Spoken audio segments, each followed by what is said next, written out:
A mail-order bride sits frozen in a stagecoach, her hands trembling, unable to face the stranger who will become her husband. Outside, a weathered cowboy extends his hand and waits, not demanding, not rushing, just waiting. What happens next will change both their lives forever. This is a story of fear, patience, and the courage it takes to step into the unknown. Stay with me until the end, hit that like button, and comment your city so I can see how far this story travels across the world. The stagecoach lurched to a halt in a cloud of rust-colored dust, and Evelyn Hart felt her heart stop with it.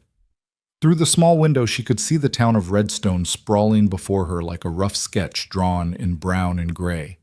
Wooden buildings that leaned slightly in the wind, a single church steeple pointing toward an endless blue sky, and dirt streets wide enough for cattle drives but empty now, except for a few curious onlookers.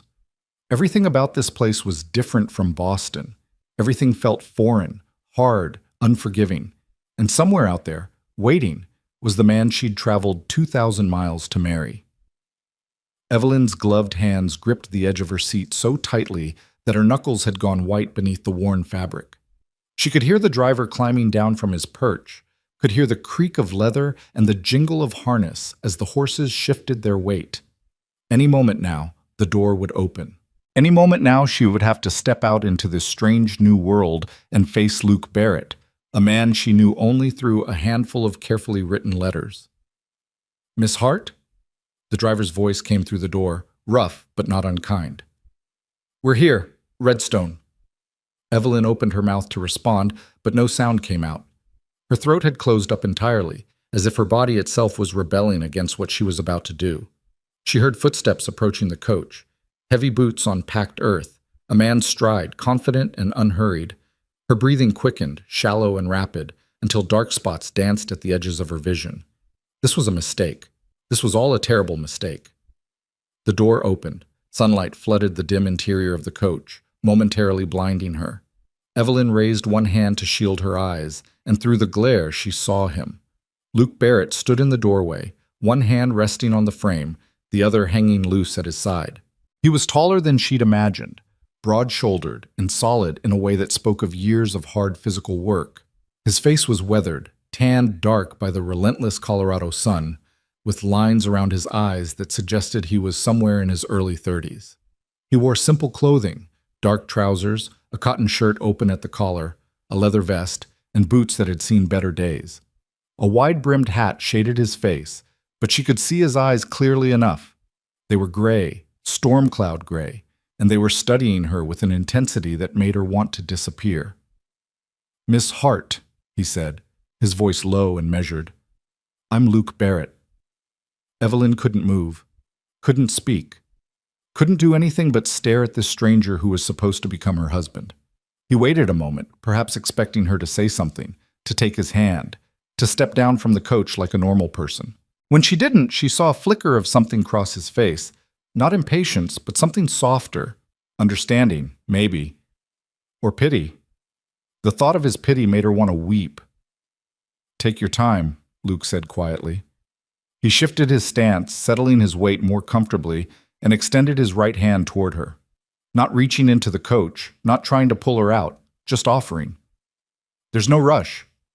Behind him, Evelyn could see a small crowd beginning to gather. An older woman in a faded calico dress, a man with a silver beard and a marshal's badge pinned to his vest, two young boys who'd probably never seen an Eastern lady before, all of them watching, waiting to see what the new mail-order bride would do. The humiliation burned through her fear, hot and acidic. She'd come all this way, spent the last of her money on the train tickets and the stagecoach fare, left behind everything she'd ever known, and now she was frozen like a frightened child, unable to even step out of a coach. "I can't," she whispered, so softly she wasn't sure he'd heard her. But Luke Barrett heard. She saw it in the way his expression changed, the lines around his eyes deepening slightly as he processed her words. He didn't withdraw his hand. "Can't or won't?"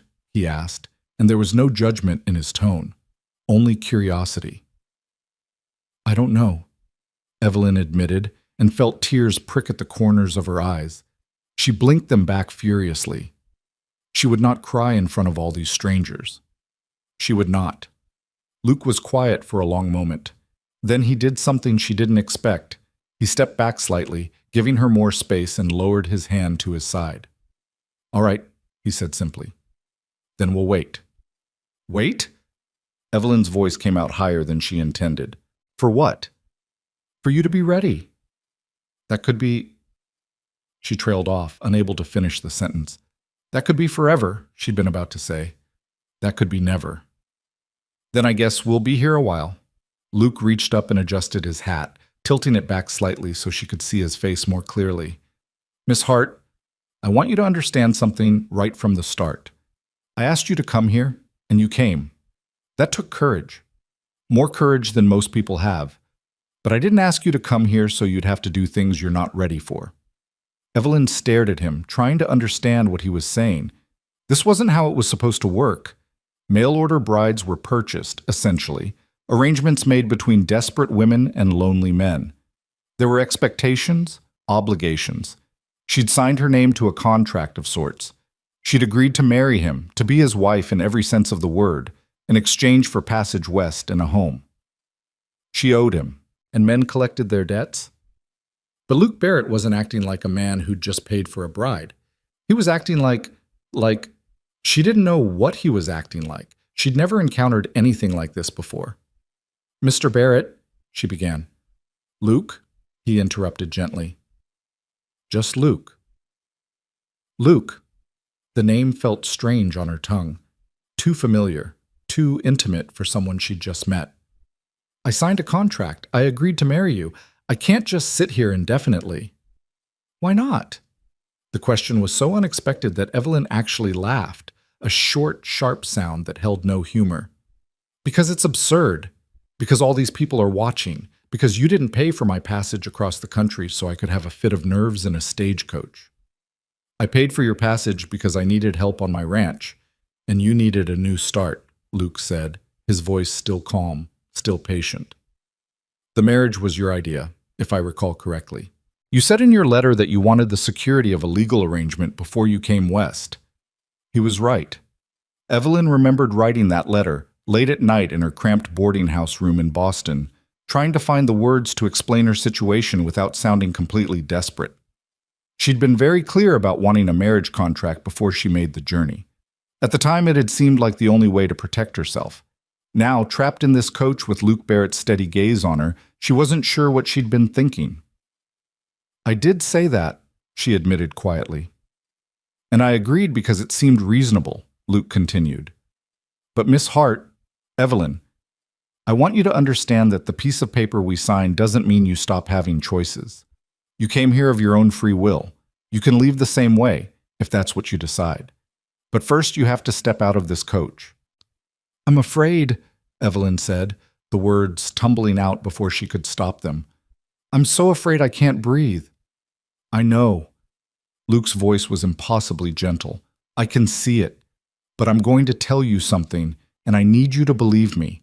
You're safe here. I'm not going to hurt you. I'm not going to force you to do anything you don't want to do.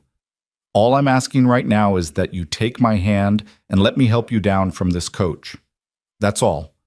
Just that one small thing." Evelyn looked at his hand, calloused, scarred, strong, and then back at his face. He meant what he said. She could see it in his eyes, in the set of his shoulders, in the way he stood there so patiently while half the town watched and waited. But knowing he meant it didn't make her any less afraid. "What if I fall?" she whispered. "Then I'll catch you. What if I can't do this? What if I'm not strong enough? Then we'll figure something else out. What if—" "Evelyn," Luke cut her off, but not harshly. "You're asking what-if questions about things that haven't happened yet. Right now, in this moment, all you have to do is decide if you trust me enough to take my hand. Can you do that?" Could she? Evelyn looked down at her own hand, still gripping the edge of the seat. Her whole body was shaking. She'd been traveling for 3 weeks, by train, by wagon, by stagecoach. And every mile had taken her farther from everything she'd ever known. Farther from her old life, from her dead parents' debts, from the creditors who'd seized their home, from the so-called friends who'd disappeared the moment the money ran out. She'd left Boston with $30 in her reticule and a heart full of desperate hope. She'd endured uncomfortable seats and questionable food, and the stares of strangers who wondered what kind of woman traveled alone across the country to marry a man she'd never met. She'd survived 3 weeks of uncertainty and fear and bone-deep exhaustion. She could survive this. She could take his hand, couldn't she? "All right," Evelyn heard herself say. Her voice sounded thin and distant, as if it belonged to someone else. "All right." Luke's expression didn't change, but something in his eyes warmed. "All right," he echoed. He extended his hand again, palm up, and waited. This time, Evelyn forced herself to move. She released her death grip on the seat, her fingers cramping from the sudden change. She reached up with trembling hands and grasped the doorframe, pulling herself forward slightly. The coach seemed to tilt beneath her, though she knew it was only her own vertigo. Luke's hand remained steady, waiting. Evelyn took a breath, then another. Then, before she could talk herself out of it, she placed her hand in his. His grip was warm and solid, his calluses rough against her palm. She felt the strength in his fingers as they closed carefully around hers, firm enough to support her, gentle enough not to frighten her more than she already was. "There we go," Luke said softly. "Now, just put your foot on the step. I've got you." Evelyn obeyed, moving like a woman in a dream. Her foot found the narrow step bolted to the side of the coach. Her other hand reached for Luke's shoulder, and he shifted to better support her weight. "That's good," he encouraged. "One more step, nice and slow." The distance from the coach to the ground couldn't have been more than 3 feet, but to Evelyn, it felt like an impossible chasm. Her vision swam, her legs felt like water. "I can't," she gasped, freezing halfway down. "I'm sorry, I can't." "Yes, you can." Luke's voice was absolutely certain. "You already are.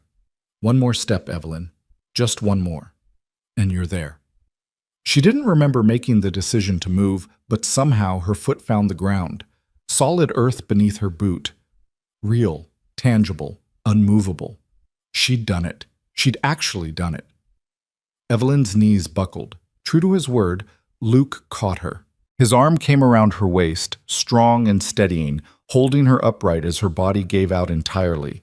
She found herself pressed against his chest, her face buried in the worn cotton of his shirt, breathing in the scent of leather and hay and clean sweat. "Easy," Luke murmured, his voice rumbling through his chest. "I've got you. Just breathe." Evelyn tried to pull away, humiliated by her weakness, but her legs still wouldn't support her. Luke held her carefully, one arm around her waist, his other hand still clasping hers. "I'm sorry," she choked out. "I'm so sorry." "Nothing to be sorry for," Luke said.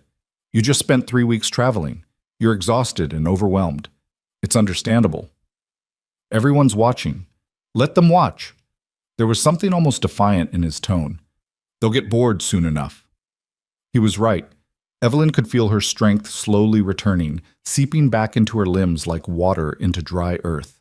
She managed to straighten slightly, putting a few inches of space between herself and Luke's chest, though he didn't release her entirely. "Better?" he asked. "Yes. Thank you." Evelyn finally found the courage to look up at him. From this close, she could see the individual lines around his eyes, the small scar on his left cheekbone, the way his hair, dark brown with strands of premature gray, curled slightly where it touched his collar. "I must seem completely ridiculous to you." "You seem brave to me," Luke said simply. "Frightened, yes, but brave. There's a difference between not being afraid and doing something despite your fear." That's a very generous interpretation. It's the truth. Luke glanced past her at the coach driver, who was unloading her trunk and carpet bag from the boot. "Where are you staying?" The question caught Evelyn off guard. I assumed... Aren't I staying with you?" "No." The single word was so definitive that Evelyn felt a chill run through her despite the warmth of the afternoon sun. "I don't understand. In your letters you said, 'I said I needed help on my ranch and that I was willing to marry to get it,'" Luke interrupted. "And I am, but I'm not the kind of man who expects a woman to move into his home the day she arrives, before she's even had a chance to catch her breath. You'll stay at Martha Sullivan's boarding house for now. Clean room, good food, respectable. You can rest, get your bearings, and we can take our time getting to know each other properly. Evelyn stared at him, trying to process this new information. Mr. Barrett, Luke, I appreciate the consideration, but I can't afford. I'll pay for it. That's not necessary. It is to me. Luke's tone left no room for argument. You came here based on my invitation. That makes you my responsibility. And my responsibility doesn't mean dragging you out to an isolated ranch when you can barely stand up straight. But the contract will still be there in a week or 2 weeks or however long it takes for you to feel ready. Luke finally released her waist but kept hold of her hand, as if he sensed she still needed something to anchor herself to. Evelyn, I know this isn't how these arrangements usually work. I know most men who send for mail-order brides expect them to step off the coach and straight into marriage. But I've thought about this a lot, and I don't believe that's right. This is going to be your life, too. You should have some say in how it starts. There was something in his voice, a conviction, a certainty, that made Evelyn wonder what had shaped this man's beliefs. Most men in his position would be well within their rights to insist on the marriage happening immediately. She'd agreed to come. She'd signed the contract. She owed him. But Luke Barrett was acting like he owed her, like her comfort and safety mattered more than his own convenience. It was the most unexpected thing anyone had ever done for her. I don't know what to say, Evelyn admitted. Say you'll stay at the boarding house and give yourself time to recover from the journey. Luke gave her hand a gentle squeeze. Say you'll have breakfast with me tomorrow morning so we can talk properly. Say you'll give this arrangement a fair chance before you decide whether or not I'm a man you can build a life with. And if I decide you're not? Luke's expression didn't change. Then I'll pay for your passage back to Boston or to wherever else you want to go. No questions asked, no obligations owed. Evelyn felt something crack open inside her chest, some hard, protective shell she'd been carrying since her father died, and the creditors came knocking. It was too much. This stranger was being too kind, too patient, too impossibly decent, and she didn't know how to accept it. Why? She asked, her voice barely above a whisper. Why are you being like this? Luke was quiet for a moment, his gray eyes searching her face. When he finally spoke, his words were measured and careful. My mother was a mail-order bride, he said. Came out here in 1850 to marry my father, who she'd never met. He was a good man in many ways, but he wasn't always patient, wasn't always kind.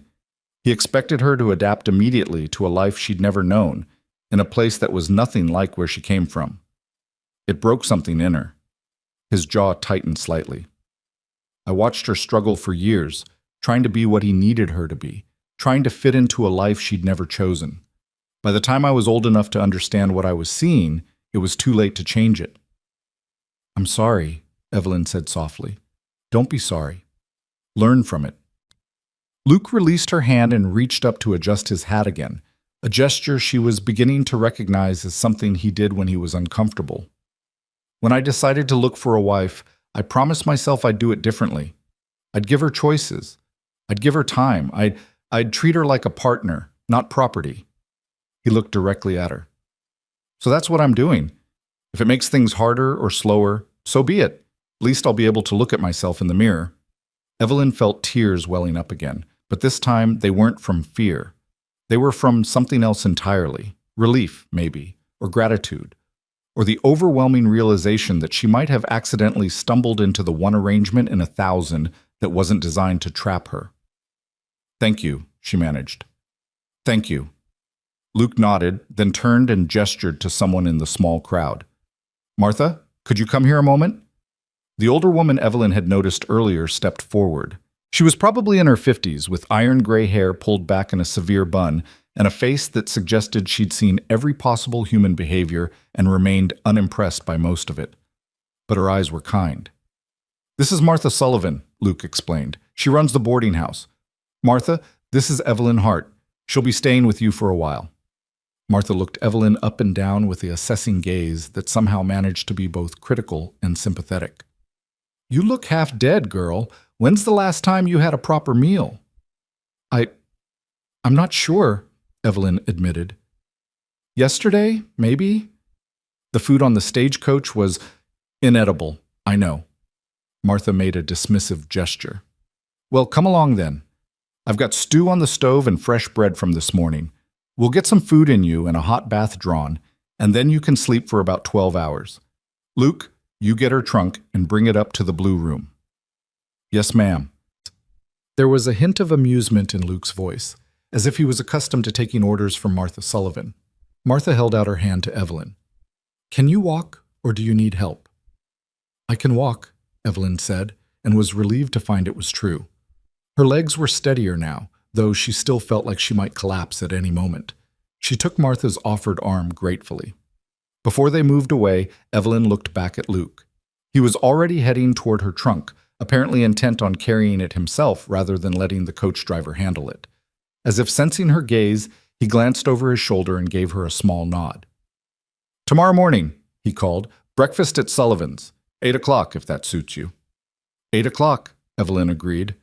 Then Martha was guiding her away from the coach, away from the small crowd of onlookers, toward a 2-story building with a wide porch and blue-painted shutters.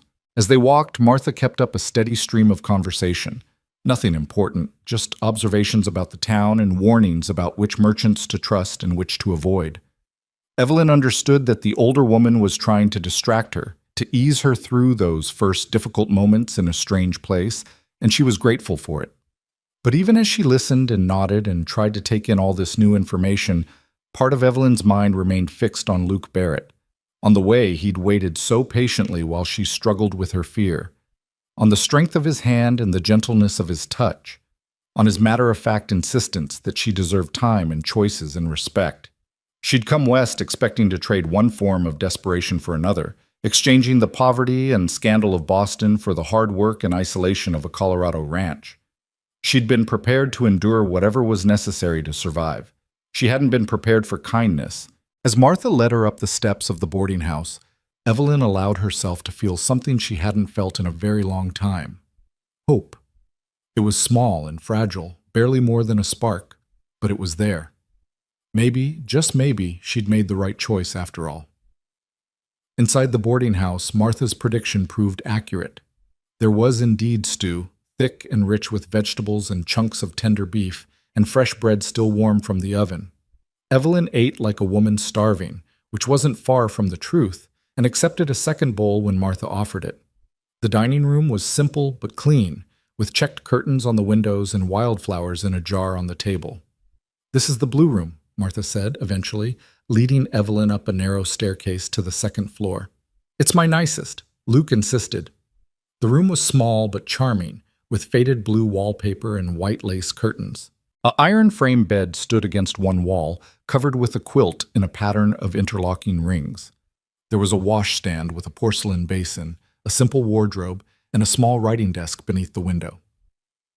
I'll have my son bring up water for a bath, Martha continued. You take your time, get cleaned up, and then you sleep. Don't worry about anything else today. Tomorrow's soon enough for worrying. Martha, Evelyn said hesitantly, can I ask you something? Of course. Luke Barrett, what kind of man is he? Martha's expression softened slightly. The kind you can trust, she said simply. The kind who keeps his word. The kind who'd give you the shirt off his back if you needed it, even if it left him cold. She paused. But he is also the kind who's been alone too long. His ranch is about 8 miles outside of town, up in the foothills. Beautiful land, good water, but isolated. He doesn't come into town except for supplies and church on Sundays. Keeps to himself mostly. Why did he send for a mail-order bride? Because he's lonely, I expect. And because running a ranch that size takes more than one person can manage alone. Luke's a good rancher, but he's been working himself into the ground trying to do everything by himself. Martha studied Evelyn's face. He didn't tell you much in his letters, did he? Just the basics. That he had a ranch, that he needed help, that he was willing to marry to get it. Well, that's Luke for you. Never uses 10 words when 5 will do. Martha moved toward the door, then paused. He's a good man, Miss Hart. Whatever you're afraid of, it's not him you should be worried about. It's the life itself, the isolation, the hard work, the long winters. That's what breaks people out here, not the men they marry. After Martha left, Evelyn sank down onto the bed and let herself truly absorb where she was and what had just happened. She'd done it. She'd actually crossed the country, stepped out of that coach, and survived her first meeting with Luke Barrett. And more than that, she'd found something unexpected. A man who didn't want to own her, but to partner with her. A man who understood that she was more than a commodity to be purchased and put to work. Through the window, she could see the main street of Redstone stretching out below. It was late afternoon now, and the light had turned golden. A woman was sweeping the steps of what looked like a general store. Two men were loading supplies onto a wagon. Somewhere, a dog was barking. It wasn't Boston. It would never be Boston. But maybe, Evelyn thought, that wasn't such a bad thing after all. She stayed at the window until Martha's son, a gangly teenager with his mother's no-nonsense expression, knocked on the door to deliver the bath water. Then she stripped off her travel-stained dress and lowered herself into the steaming tub with a sigh of pure relief. The water was hot enough to turn her skin pink. She scrubbed away 3 weeks of dust and sweat and fear, washing her long dark hair until it squeaked clean. By the time she finally climbed out and dried herself with the rough towel Martha had provided, she felt almost human again. She found her nightgown in her carpet bag and pulled it on, then climbed into the bed. The mattress was softer than anything she'd slept on in weeks. The quilt smelled faintly of lavender. Evelyn closed her eyes, intending to rest for just a moment before unpacking her trunk. She didn't wake until morning. Sunlight was streaming through the lace curtains when Evelyn finally opened her eyes. For a moment, she didn't know where she was. The room was unfamiliar. The sounds outside her window were wrong, and the quality of the light itself seemed different from what she was used to. Then memory returned in a rush, and she sat up abruptly, her heart racing. Colorado. Redstone. Luke Barrett. She'd slept through the entire evening and night without waking once. The exhaustion of her journey had caught up with her completely, dragging her down into a sleep so deep it felt like drowning. Now, disoriented and groggy, she fumbled for the small watch pinned to her traveling dress, which she draped over the chair beside the bed. 7:30. Panic flooded through her. Luke had said 8 o'clock. She had 30 minutes to make herself presentable for breakfast with the man she was supposed to marry, and she looked like she'd been dragged backwards through a hedge. Evelyn threw off the covers and rushed to the washstand, splashing cold water on her face. Her reflection in the small mirror above the basin showed a pale, thin face with dark circles under her eyes and hair that had dried in tangled waves while she slept. She looked exactly like what she was, a woman at the end of her resources, clinging to a desperate hope. She worked quickly, braiding her hair and pinning it up in a simple style that wouldn't take too much time. Her trunk had been delivered to the room while she slept. She could see it sitting in the corner, though she hadn't heard Luke bring it up. The thought of him moving quietly through the room while she was unconscious made her feel strangely vulnerable. Her traveling dress was hopelessly wrinkled and stained with dust from the journey. Evelyn opened her trunk and pulled out the only other respectable dress she owned, a simple gray cotton with black trim. Not quite mourning clothes, but somber enough to be appropriate for a woman whose parents had died less than a year ago. She'd had to sell most of her better dresses to help pay her father's debts, keeping only the bare essentials. As she buttoned the dress with trembling fingers, Evelyn tried to calm her racing thoughts. This was just breakfast, just a conversation. Luke had already seen her at her worst yesterday, frozen with fear, unable to even step out of a stagecoach. Whatever happened this morning couldn't possibly be more humiliating than that. She was fastening her last button when someone knocked on the door. "Miss Hart, it's Martha. Are you awake?" "Yes, I'm awake. Please come in." Martha entered carrying a small tray with a teacup and what looked like a biscuit. She took one look at Evelyn and smiled. "Well, you look considerably better than you did yesterday. Sleep helped." "I can't believe I slept so long." "Your body needed it. Here, drink this. It's just tea, nothing fancy, but it'll settle your stomach before breakfast." Martha set the tray on the writing desk. "Luke's already downstairs, been here about 10 minutes, sitting at the corner table looking uncomfortable. I told him you'd be down when you were ready." Evelyn's hand stilled on her collar. "He's here, now. Said 8 o'clock, didn't he? It's 7:45. Man's nothing if not punctual." Martha's expression turned more serious. "You don't have to go down if you're not ready. I can tell him you need more time." "No, I'll go." Evelyn straightened her shoulders. "I agreed to have breakfast with him. I should keep my word. That's good. But Miss Hart, Evelyn, remember what I told you yesterday. You don't owe Luke Barrett or anyone else more than you're willing to give. You hear me? Evelyn nodded, though she wasn't entirely sure she understood. Her entire life had been about owing people.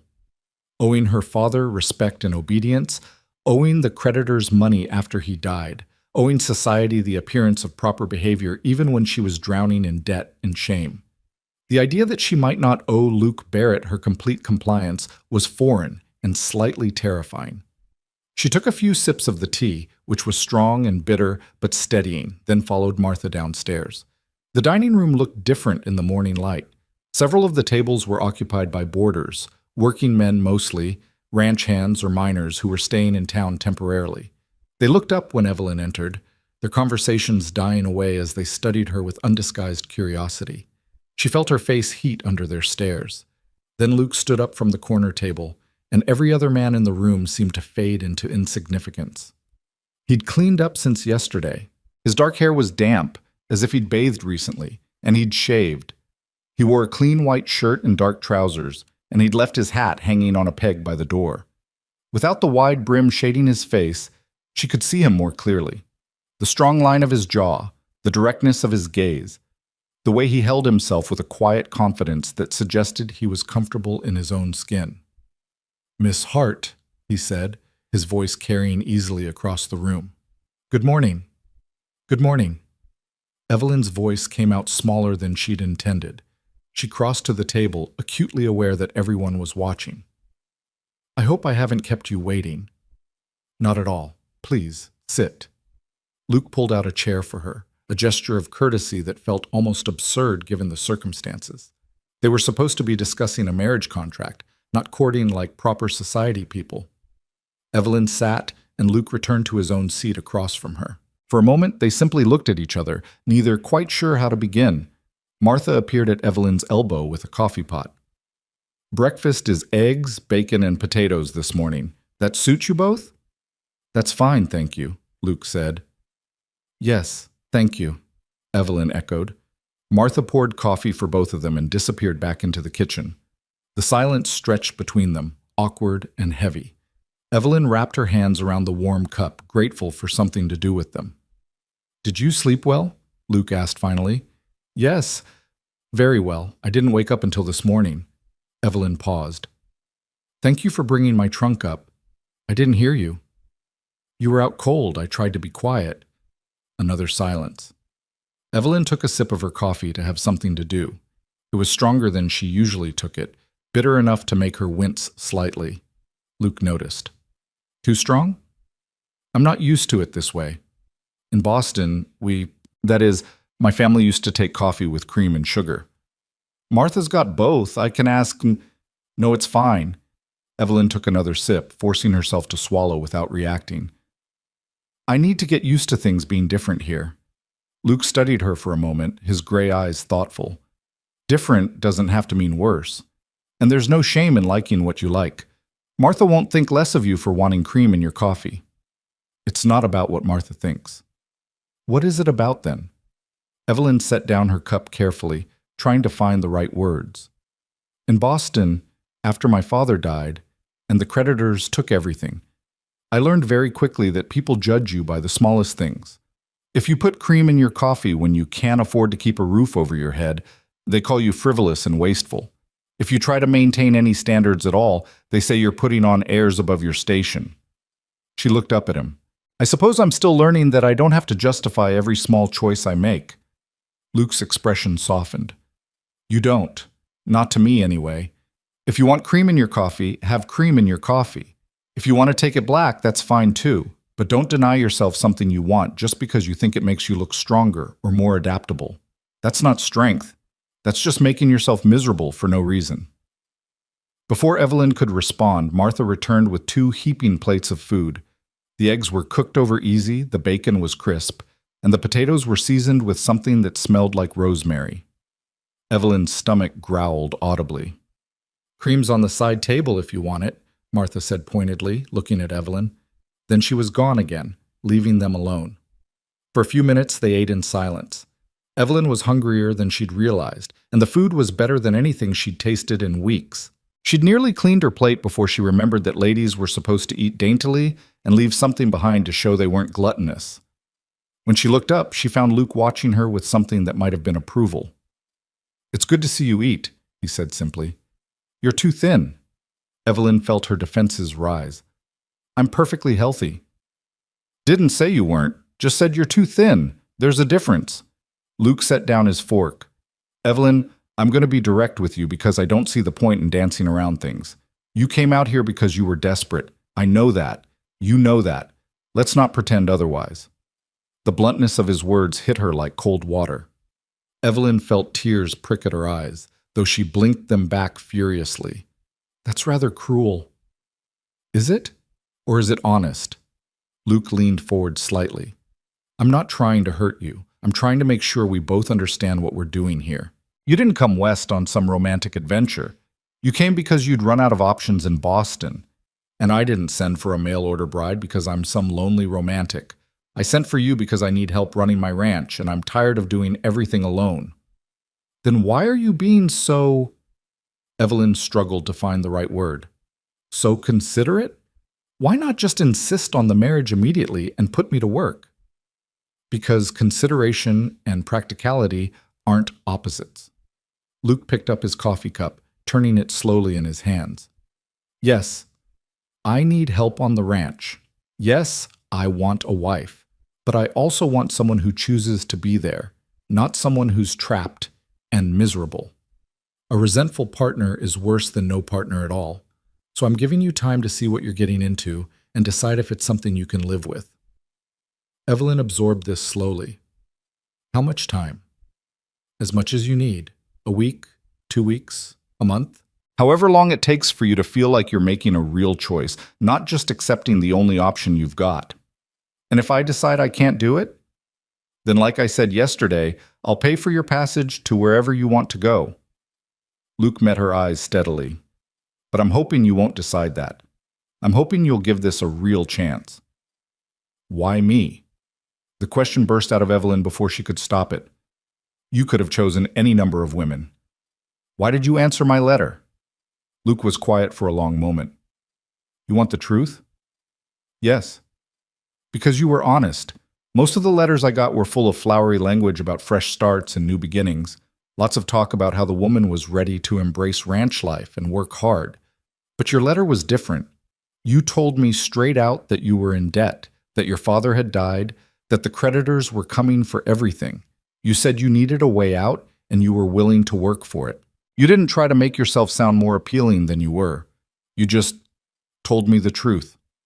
Evelyn remembered writing that letter, sitting up late in her boarding house room with her last candle burning low. She'd been so tired of pretending, so exhausted by the effort of maintaining appearances. She'd decided that if she was going to write to a complete stranger and propose marriage, she might as well be honest about why. "I thought honesty might be a liability," she admitted. "To some men, maybe. Not to me." Luke pushed his empty plate aside. "I've had enough of people who tell me what they think I want to hear. I'd rather have someone who tells me the truth, even if it's not pretty." "All right then. Here's the truth." Evelyn straightened in her chair. "I'm terrified.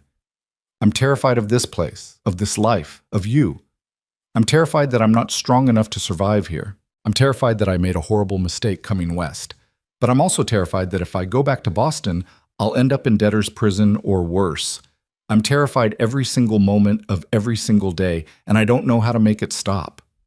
The words hung in the air between them.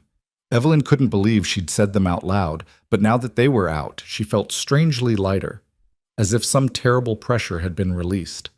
Luke didn't look shocked or disgusted. He just nodded slowly. "That's fair. Fear makes sense given your situation. But can I tell you something? Fear isn't the same as weakness. Some of the strongest people I've ever known were afraid most of the time.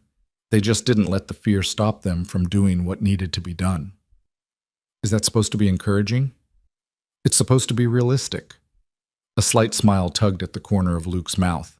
"Evelyn, I'm not going to tell you everything will be fine or that ranch life is easy once you get used to it. It's not. It's hard work, long days, and sometimes things go wrong no matter how careful you are. But I can tell you this, if you decide to stay, I'll teach you everything you need to know. I'll be patient when you make mistakes, and I'll never ask you to do something I wouldn't do myself. That's a lot to promise. It's what my mother should have had from my father. It's the least I can offer you. Luke paused. But I need something from you too. What? I need you to actually give this a chance. Not just agree because you don't see any other option, but really try. Come out to the ranch. See what the work is like. See if you can imagine building a life there. And if you can't, be honest about it. Don't marry me out of obligation and then spend the rest of your life hating me for it. Evelyn considered this. When would I come out to the ranch? Whenever you're ready. Today, tomorrow, next week. Your choice. Today, Evelyn heard herself say. The word came out before she'd fully thought it through, but once it was spoken, she realized it was what she wanted. Waiting would only make her more anxious. Better to see what she was potentially committing to sooner rather than later. Luke's eyebrows rose slightly. Today? You're sure? You just got here yesterday. I slept for almost 14 hours. I'm as rested as I'm going to be. And you're right. If I'm going to make a real decision about this, I need to see what I'm deciding about. Sitting in a boarding house for another week isn't going to change anything. For the first time since she'd met him, Luke smiled, really smiled. Not just the slight upturn of his mouth, but a genuine expression of pleasure that transformed his entire face. It made him look younger, less weathered, almost boyish. All right then, he said. Today it is. I need to pick up some supplies from the general store in Tihia and then we can head out. It's about an hour's ride to the ranch. Do you ride? Not well. I took a few lessons when I was younger, but that was years ago. That's fine. I've got a gentle mare that'll suit you. Her name's Daisy, and she's patient with inexperienced riders. Luke stood up and reached for his hat. Get whatever you need for the day. Wear practical clothing if you have it, something you can move in. We'll be back before dark. After Luke left to get his supplies, Evelyn returned to her room in a daze. What had she just agreed to? Going out to an isolated ranch with a man she barely knew, miles from town, with no one else around. A week ago, the thought would have terrified her into paralysis. But Luke Barrett wasn't like the men she'd known in Boston, the creditors who'd stripped her family home bare, the landlord who'd tried to suggest alternative payment arrangements when she couldn't make rent, the so-called gentleman who'd looked at her with speculation once her father's protection was gone. There was something fundamentally decent about Luke, something solid and trustworthy that she recognized even through her fear. Or maybe she was just desperate enough to see what she wanted to see.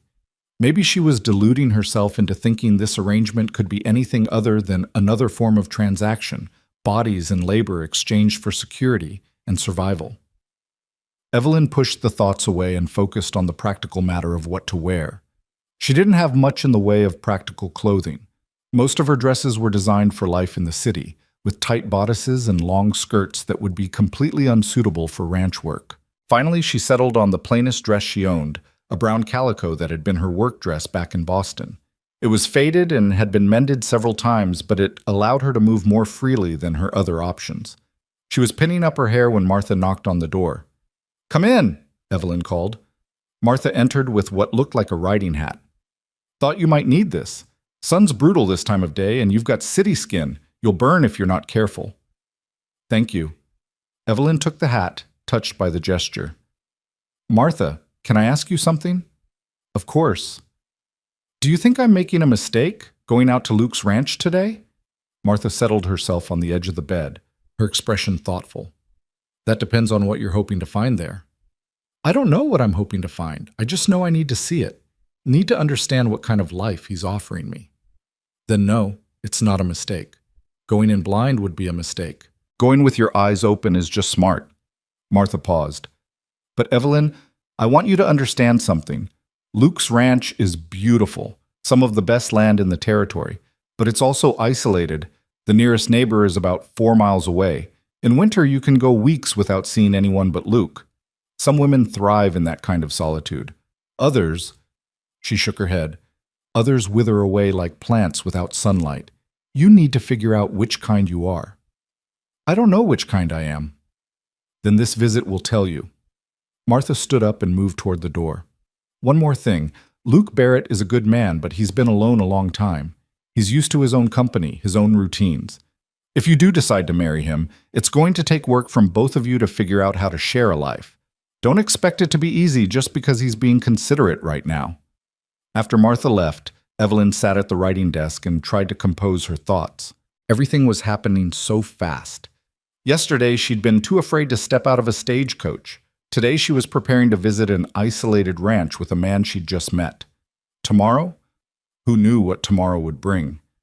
She thought about writing a letter to someone back in Boston, but there was no one left who cared what happened to her. Her mother's family had disowned her father when he'd made some bad investments. Her father's friends had disappeared the moment it became clear there was no money left. The women she'd thought were friends had proven to be acquaintances at best, more interested in gossip than genuine support. She was alone in the world except for Luke Barrett and this fragile possibility of a new life. The thought should have terrified her.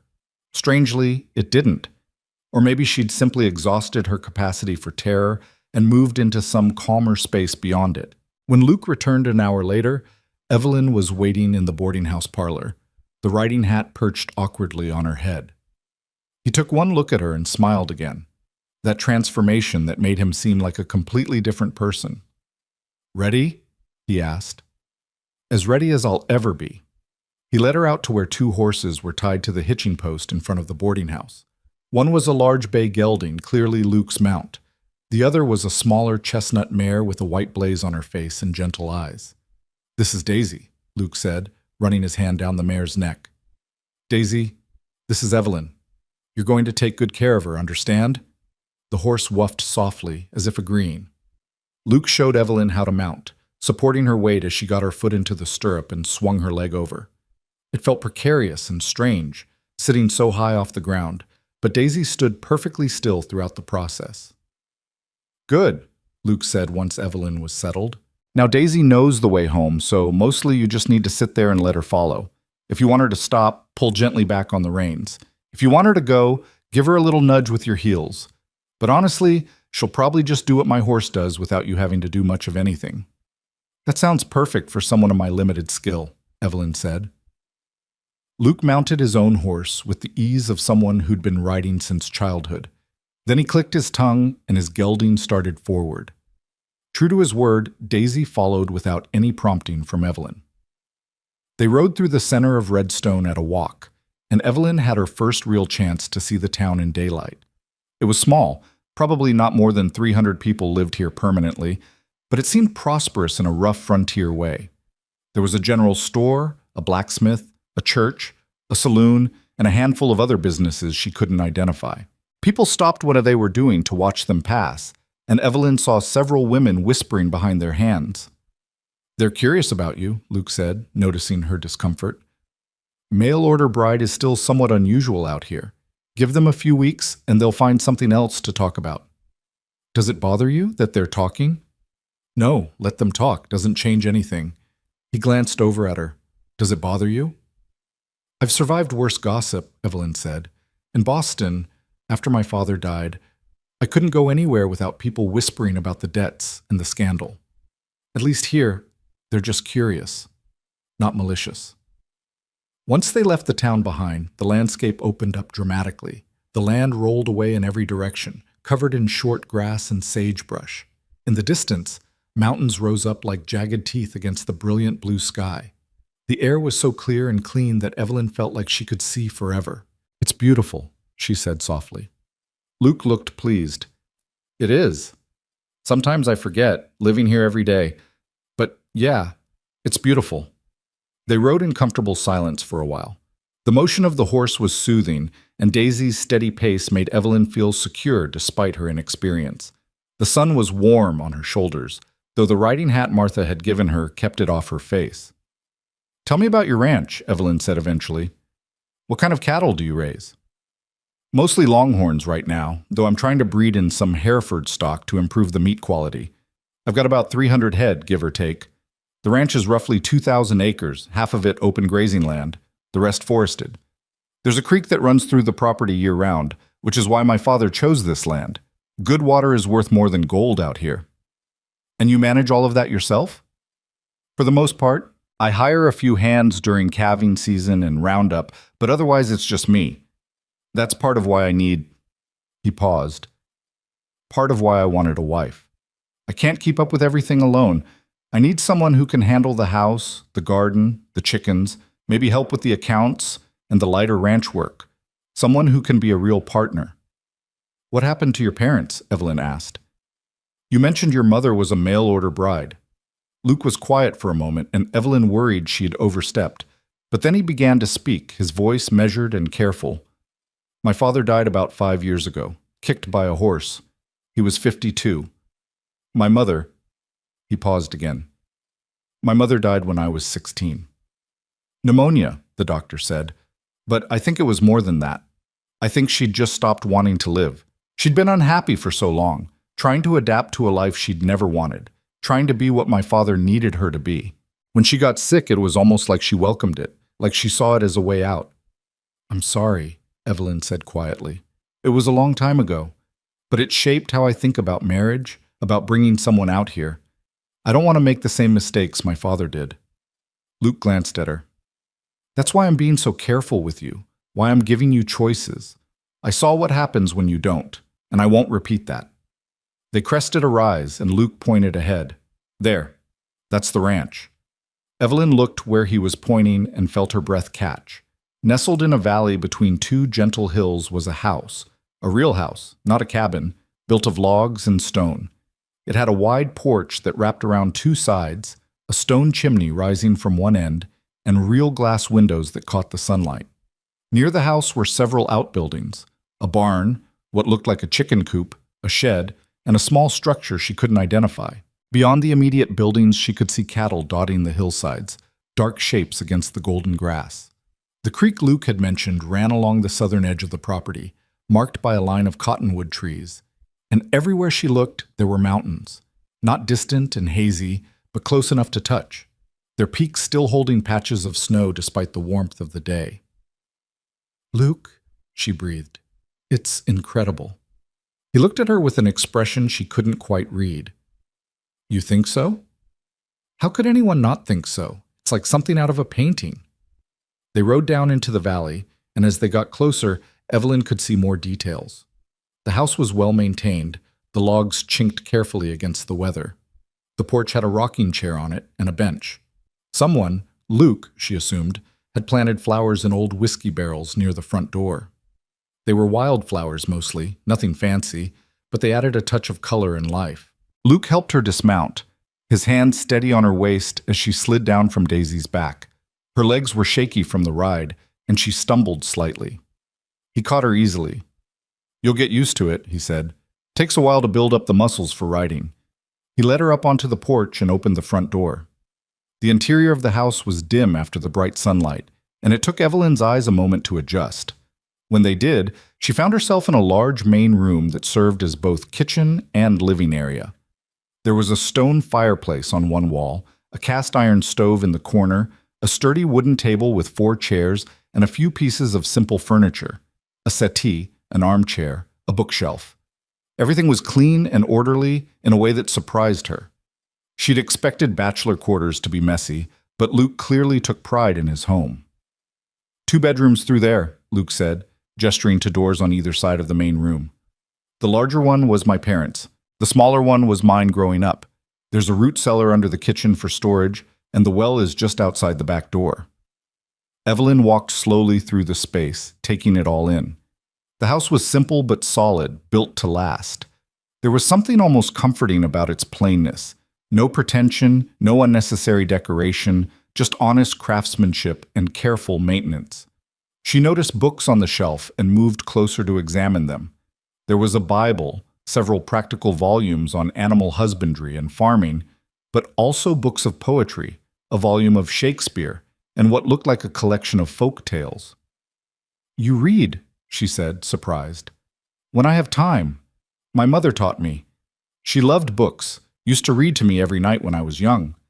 Luke came to stand beside her. Said that just because we lived in the wilderness didn't mean we had to be ignorant. Evelyn pulled out the volume of poetry and opened it to a random page. The margins were filled with notes in a delicate feminine hand. Your mother's? Yes, she wrote in all her books. I can't bring myself to get rid of them, even though... He trailed off. Even though reading her notes makes you sad? Something like that.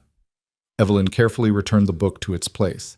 She was beginning to understand Luke Barrett better, a man shaped by watching his mother's slow dissolution, determined not to repeat his father's mistakes, living alone in this beautiful place and trying to honor a promise he'd made to himself about how he'd treat the woman he'd eventually bring here. Show me the rest, she said. Over the next few hours, Luke walked her through the entire operation. He showed her the barn where he kept the horses and the milk cow. He showed her the chicken coop, currently empty but ready for birds. He explained the seasonal rhythms of ranch life, calving in spring, branding and castration shortly after, moving the herd to higher pastures in summer, roundup in fall, and the long, hard work of winter feeding when the snow got deep. It's not easy work, he said honestly as they stood near the creek, watching the water flow past. Some days I'm up before dawn and don't get to bed until after dark. There are times when things go wrong. Cattle get sick, predators take calves, drought makes the grass scarce. You can do everything right and still have a hard year. But you love it, Evelyn said. It wasn't a question. I do. I love the land, the work, the independence of it. I love knowing that everything I have, I built with my own hands. I love watching the seasons change and the cattle thrive. He looked at her directly. But I need you to understand what you'd be signing up for. This isn't Boston. There are no neighbors to visit every day, no shops to browse, no social events or parties. In winter, we might not see another person for weeks. It's hard, isolated, and sometimes lonely. If you need people around you to be happy, you'll be miserable here. Evelyn thought about Boston, about the crowds and the noise and the constant press of humanity. She thought about the boarding house where she'd lived after her father died, sharing a room with 2 other women and never having a moment's peace or privacy. She thought about the judgment in people's eyes and the whispers that followed her everywhere. I'm not sure I need people as much as I thought I did, she said slowly. In Boston, I was surrounded by people all the time, but I've never felt more alone. Luke nodded. That's different then. Being alone isn't the same as being lonely. Some people thrive in solitude. They walked back to the house, and Luke prepared a simple lunch of bread, cheese, and cold meat. As they ate, Evelyn asked questions, practical questions about the work, about what would be expected of her, about how they would manage the division of labor if she stayed. Luke answered everything honestly, neither minimizing the difficulty nor exaggerating his expectations. He made it clear that he expected hard work, but he also made it clear that he would teach her everything she needed to know. What about the marriage itself? Evelyn asked finally, pushing her empty plate away. If I agree to this, what would you expect from me as a wife? Luke met her eyes steadily. Respect, partnership, honesty, and yes, eventually, intimacy. I won't lie to you, Evelyn. I want a real marriage, not just a business arrangement. I want someone to share my bed as well as my work. But I also want that to happen naturally, when we're both ready, not because some contract says it should. Evelyn felt her face heat, but she forced herself to maintain eye contact. How long would you be willing to wait? As long as it takes for you to trust me enough to want that. Weeks, months, I don't know. But I'm not going to force myself on you, that's a promise. The directness of the conversation should have mortified her, but instead Evelyn felt oddly relieved. At least there would be no misunderstandings, no hidden expectations that would surface later. They spent the rest of the afternoon outside. Luke showed her how to pump water from the well, how to scatter feed for the chickens he planned to buy, how to identify different plants growing wild on the property, some edible, some medicinal, some poisonous. He introduced her to the cattle closest to the house, pointing out their individual personalities and quirks. You have to understand them, he explained. They're not just livestock. Each one is different. This old girl here, she's the matriarch of the herd. The others follow her lead. That young bull over there, he's got a mean streak. You stay clear of him, but most of them are gentle enough if you respect them. As the sun began to sink toward the mountains, painting the sky in shades of orange and gold, Luke called an end to the tour. We should head back. I want to get you to town before dark. But Evelyn wasn't ready to leave yet. She walked to the edge of the porch and stood looking out over the valley, watching the way the light changed everything it touched. The land seemed to glow from within, alive and beautiful, and utterly foreign to everything she'd known. "Evelyn?" Luke's voice was gentle. "What are you thinking?" She turned to face him. "I'm thinking that I never expected any of this. Not the house, not the land, not you. I expected something harsher, more desperate, more like a transaction. It is a transaction, in a way. I'm not going to pretend otherwise. But it's not just that, is it?" Luke shook his head slowly. "No, it's not just that." They stood there in the fading light, two people trying to figure out if they could build something real from such an unlikely beginning. Finally, Luke broke the silence. "Do you want to stay for supper? It'll be simple, just stew left from yesterday, but you're welcome." Every instinct Evelyn had told her to say no, to maintain proper distance, to go back to the safety of the boarding house. But she found herself nodding. "Yes, I'd like that." Over simple bowls of beef stew and more of Martha's bread, which Luke had bought that morning, they talked more easily than they had all day. Luke told her stories about the early years of the ranch, about the struggles and small triumphs. Evelyn told him about her childhood in Boston, about her father's work as a clerk, about the slow slide into debt that had consumed her family's final years. "Do you miss it?" Luke asked. "Boston?" "I miss what it used to be," Evelyn said carefully. "Or maybe I miss who I used to be there before everything fell apart. But the Boston I left behind? No, I don't miss that at all." As full darkness fell and Luke lit the lamps, Evelyn realized with a start how late it had gotten. "We need to go. Martha will worry. It's too dark now for a safe ride." Luke spoke matter-of-factly. "The trail's rough in places, and these mountains can be dangerous at night. I'll ride into town and let Martha know you're staying here tonight. You can take my parents' room, and I'll sleep out here on the settee." "That's not necessary. I can—" "Evelyn?" Luke's tone was firm but kind. "I'm not going to risk your safety trying to navigate that trail in the dark. You'll stay here tonight, properly chaperoned by distance and locked doors, and we'll ride back to town in the morning. All right?" She wanted to argue, but the exhaustion of the day was catching up with her. "All right." After Luke left for town, Evelyn explored the bedroom that had belonged to his parents. It was simple but comfortable, with a large bed covered in a wedding ring quilt and a wardrobe that still held a few of his mother's dresses. She touched the fabric gently, thinking about the woman who'd worn them, who'd come west as a mail-order bride and slowly withered under the weight of a life she couldn't adapt to. Would Evelyn do the same? Or would she be different? Could she be strong enough, adaptable enough, brave enough to build a real life here? She didn't know. But standing in that quiet house, listening to the night sounds of the wilderness through the window, she thought maybe she wanted to find out. Luke returned an hour later to find Evelyn sitting in the rocking chair on the porch, wrapped in a blanket she'd found in the bedroom. The night air had turned cool, and overhead the stars blazed with an intensity she'd never seen in Boston, where coal smoke and gaslight dimmed the sky. "Martha understood," he said, climbing the porch steps. "She wasn't happy about it, but she understood. I told her we'd be back by mid-morning."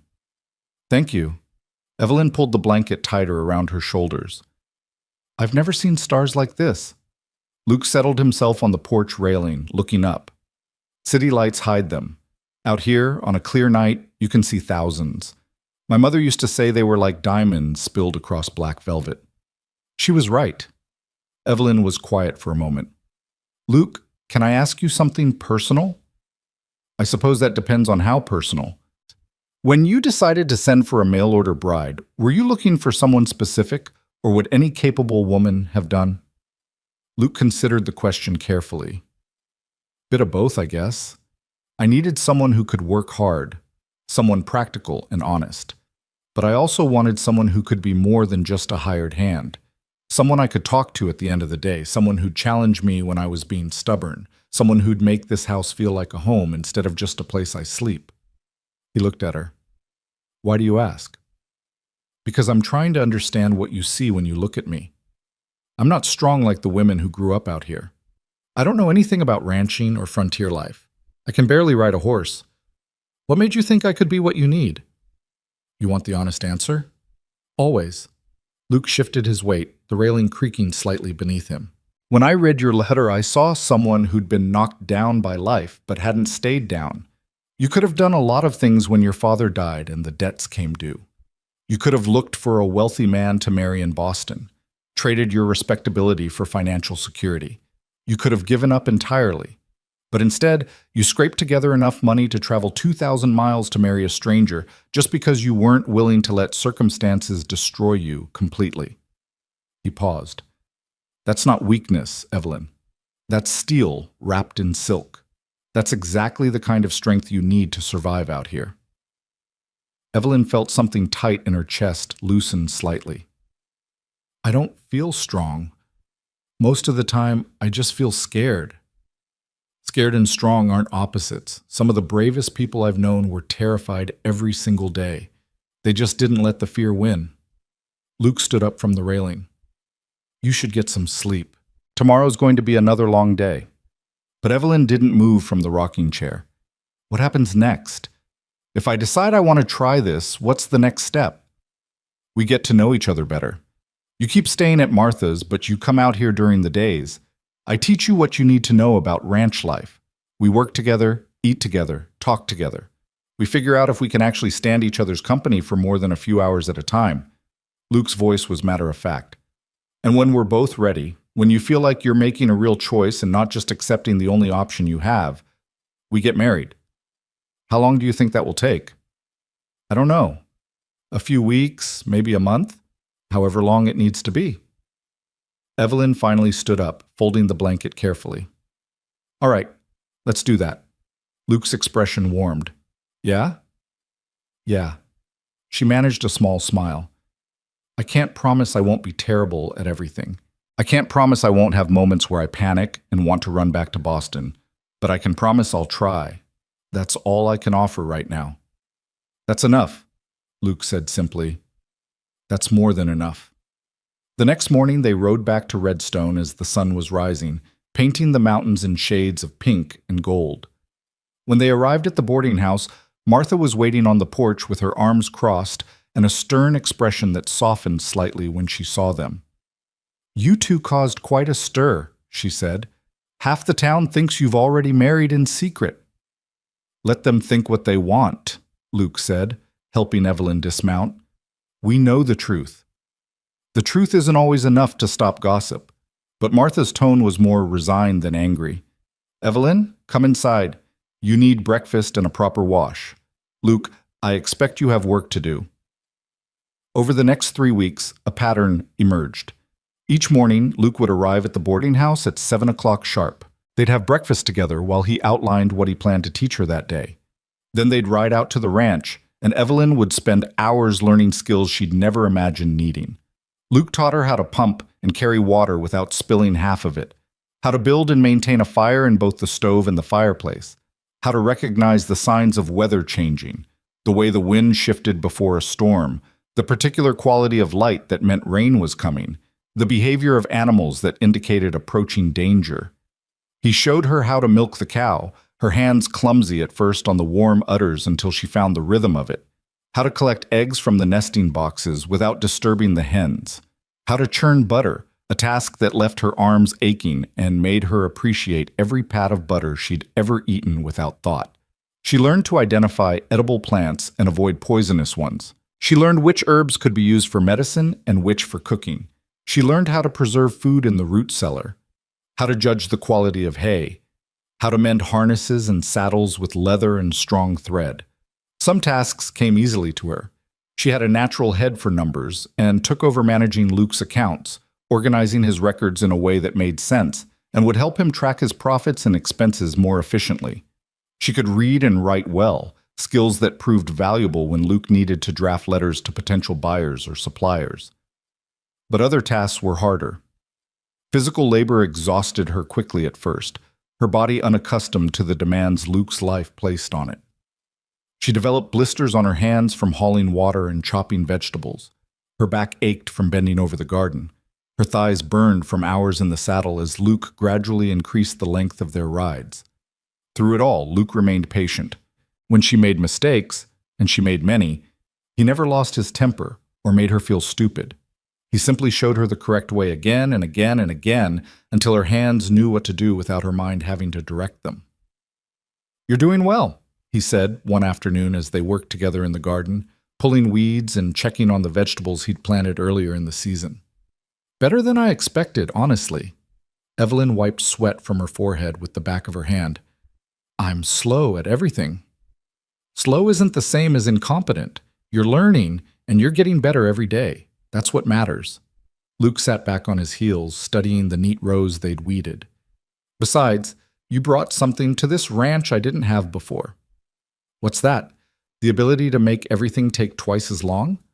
Luke laughed, a sound Evelyn had heard more frequently as the weeks passed. "No, you brought order, organization. Before you came, my records were a mess.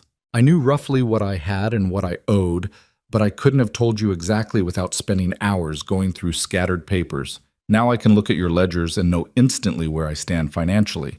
That's valuable. I'm glad I can contribute something beyond comic relief."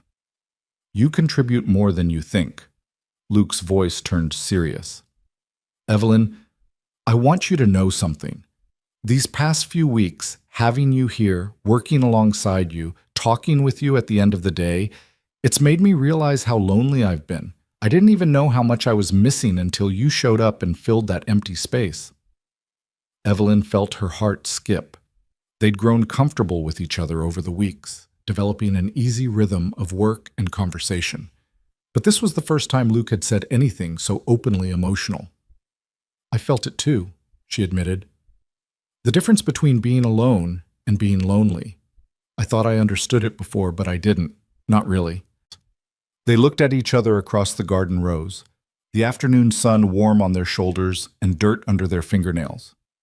Something unspoken passed between them, an acknowledgement that what had started as a practical arrangement was becoming something more. "I think we should set a date," Luke said, "for the wedding." Evelyn's breath caught. "You do?" "Unless you need more time. But Evelyn, I've watched you these past weeks. I've seen you push through exhaustion and frustration. I've seen you tackle tasks you'd never done before without complaining. I've seen you get knocked down, literally, when that rooster attacked you, and get right back up again." He smiled at the memory. "You're ready for this life. Question is, are you ready for me?"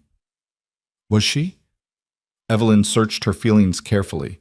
The terror that had paralyzed her in the stagecoach 3 weeks ago had faded to something more manageable. Not gone entirely, but no longer overwhelming. When she thought about marrying Luke now, she didn't feel the same blind panic. Instead, she felt something that might have been anticipation. "I'm ready," she said. "Or at least, I'm as ready as I'll ever be." "That's honest enough." Luke stood up and offered her his hand, pulling her to her feet. "How about 2 weeks from Saturday? That gives us time to prepare properly and for the bands to be read at church." 2 weeks, Evelyn repeated, testing the words. "All right, 2 weeks." The announcement of their engagement caused exactly the stir Martha had predicted. The women of Redstone descended on Evelyn with a mixture of curiosity, advice, and judgment. Some were kind, offering recipes and household tips. Others were more reserved, clearly skeptical that a city woman could make it as a rancher's wife. The most helpful was Sarah Mitchell, a woman about 10 years older than Evelyn who ran a small farm with her husband on the other side of town. She appeared at the boarding house one afternoon with a basket of preserves and a practical attitude. "Don't let the gossips get to you," Sarah said, settling herself at the table in Evelyn's room. "Half of them have never worked a day as hard as what you'll be doing on Luke's ranch, but that won't stop them from having opinions about how you should do it." "Do you think I can do it?" Evelyn asked bluntly. "Be the kind of wife Luke needs?" Sarah considered the question seriously. "I think if you couldn't, you'd have run back to Boston by now.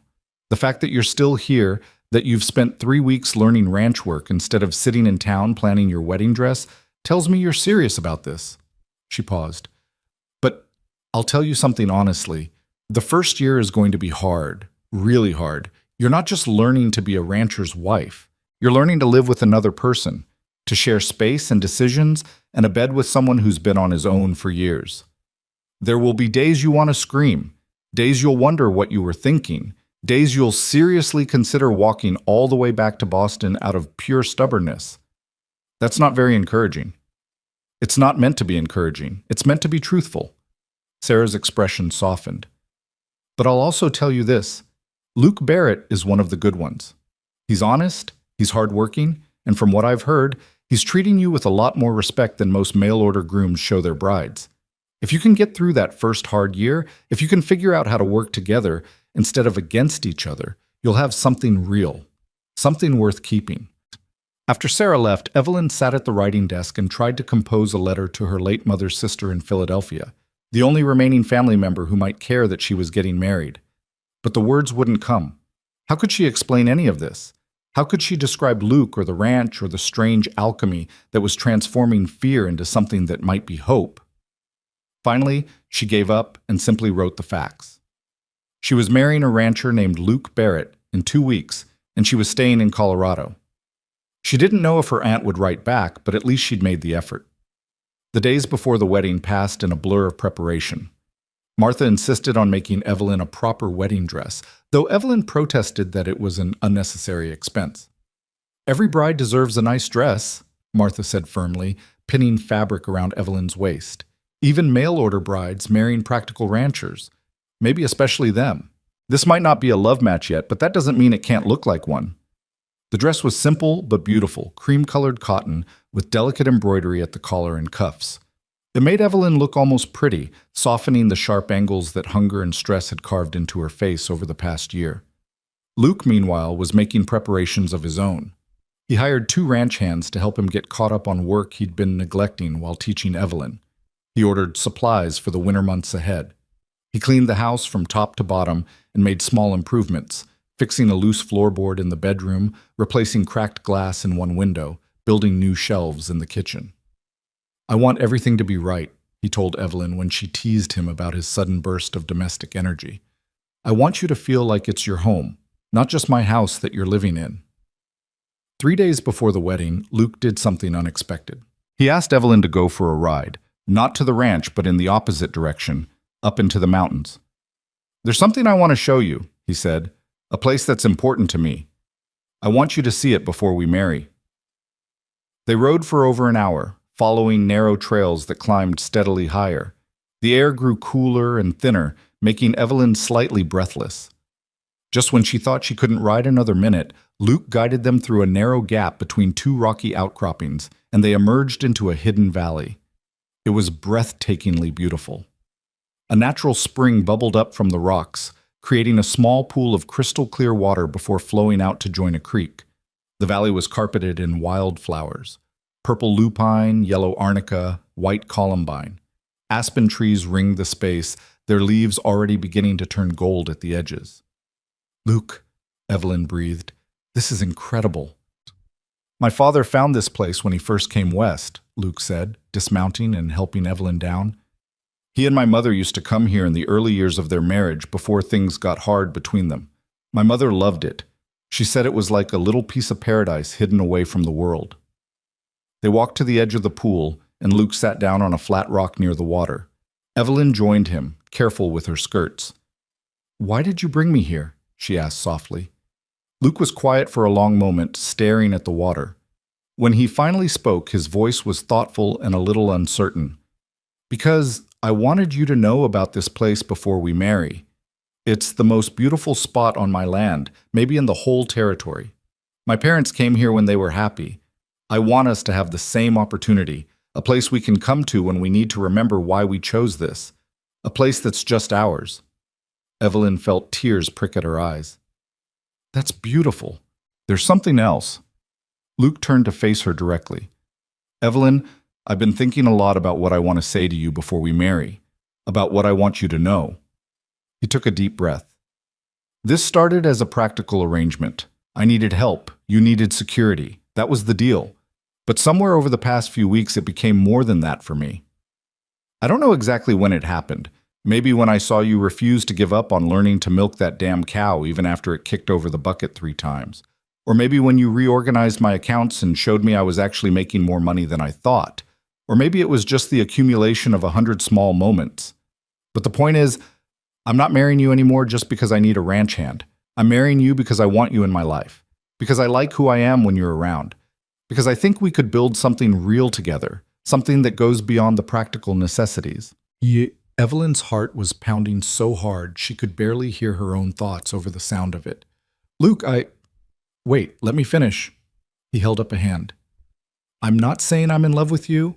I don't know if what I feel is love or just the beginning of it or something else entirely, but I am saying that I care about you, that your happiness matters to me, that I want this marriage to be real in every sense of the word, not just a legal arrangement, but a partnership built on genuine affection and respect. What are you asking me? Evelyn's voice was barely above a whisper. I'm asking if you feel the same way. If this has become more than just a transaction for you too.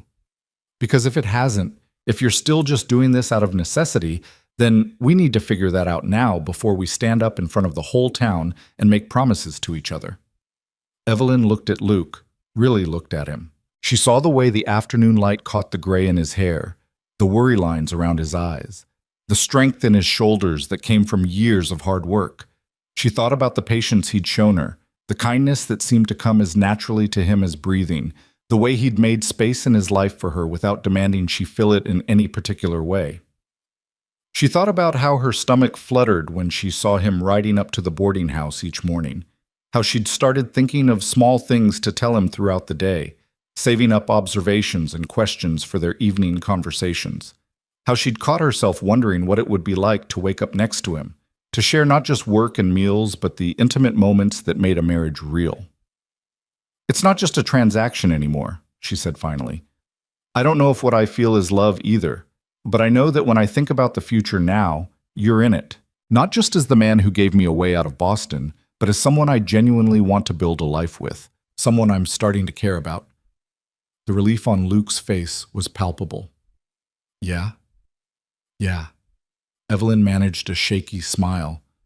I'm scared out of my mind about the wedding and the wedding night and all of it. But it's not because of you. It's because I'm afraid I'll mess this up somehow, that I'll disappoint you or fail to be what you need. You couldn't disappoint me if you tried, Luke said firmly. Evelyn, I've watched you learn and adapt and push yourself beyond what you thought you were capable of. You've already proven you can handle ranch life. The rest, the personal part, the intimate part, we'll figure out together. There's no timeline, no expectations beyond what we set for ourselves. He reached out and took her hand, his calloused palm warm against hers. It was the most deliberately romantic gesture he'd made since she'd arrived, and Evelyn felt her breath catch at the intimacy of it. I need you to know something, Luke continued, his thumb tracing small circles on the back of her hand. The wedding night. I won't push you. I know you're nervous, and I understand why. We'll take things as slowly as you need. If all we do is sleep side by side, that's enough. If you need more time before we consummate the marriage, I'll wait. Your comfort matters more to me than any expectations about what's supposed to happen. Evelyn felt something loosen in her chest that she hadn't even realized was tight. You'd really be willing to wait? As long as you need. I want you to come to me because you want to, not because you think you have to. That's important to me. They sat there for a long time, hands clasped, watching the light change as the sun moved across the sky. The spring burbled beside them, and somewhere in the distance, an eagle cried. It was peaceful in a way Evelyn had never experienced. Not the absence of sound, but a kind of deep, settled quietness that seemed to come from within as much as from the valley around them. I want to kiss you, Luke said eventually, his voice low. But I'm not going to unless you want me to. Evelyn's heart skipped. They'd been alone together many times over the past weeks, but Luke had been scrupulously careful about maintaining proper distance. This was the first time he'd acknowledged the attraction that had been building between them. I want you to, she whispered. Luke leaned in slowly, giving her every opportunity to change her mind. When his lips finally met hers, the kiss was gentle and questioning, nothing demanding or forceful, just a soft exploration. Evelyn's eyes fluttered closed, and she let herself feel it fully. The warmth of his mouth, the slight scratch of his beard against her skin, the way his free hand came up to cup her cheek with surprising tenderness. When they finally pulled apart, Evelyn was breathless. Oh. Luke's eyes crinkled with amusement. That's all you've got? I wasn't expecting. She stopped, unsure how to articulate what she was feeling. That was nice. Just nice? Very nice. Evelyn felt herself blushing. I've been kissed before, but never like that. Never with so much care. Luke's expression grew serious again. That's how it should always be, especially between us. Evelyn, I promise you, I will always be careful with you, not just physically, but in every way. Your feelings, your fears, your hopes, they matter to me. They'll always matter to me. Evelyn felt tears threatening again, but this time they were tears of relief rather than fear. I believe you. They stayed in the hidden valley until the shadows grew long, and Luke said they needed to head back before full darkness fell. As they rode down the mountain trail, Evelyn found herself thinking about the wedding in just 3 days. What had seemed terrifying now felt almost inevitable, as if all the scattered pieces of her life had been moving toward this moment without her realizing it.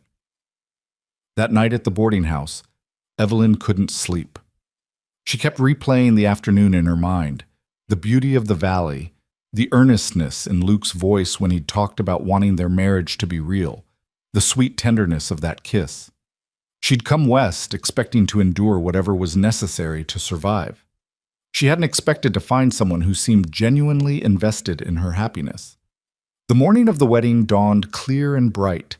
Martha woke Evelyn early, insisting she eat a proper breakfast even though Evelyn's stomach was too full of butterflies to feel hungry. You need your strength, Martha said firmly, setting down a plate of eggs and toast. It's going to be a long day. Sarah Mitchell arrived mid-morning to help Evelyn dress and fix her hair. Between the two older women, they transformed Evelyn from a nervous, uncertain girl into something that looked remarkably like a bride.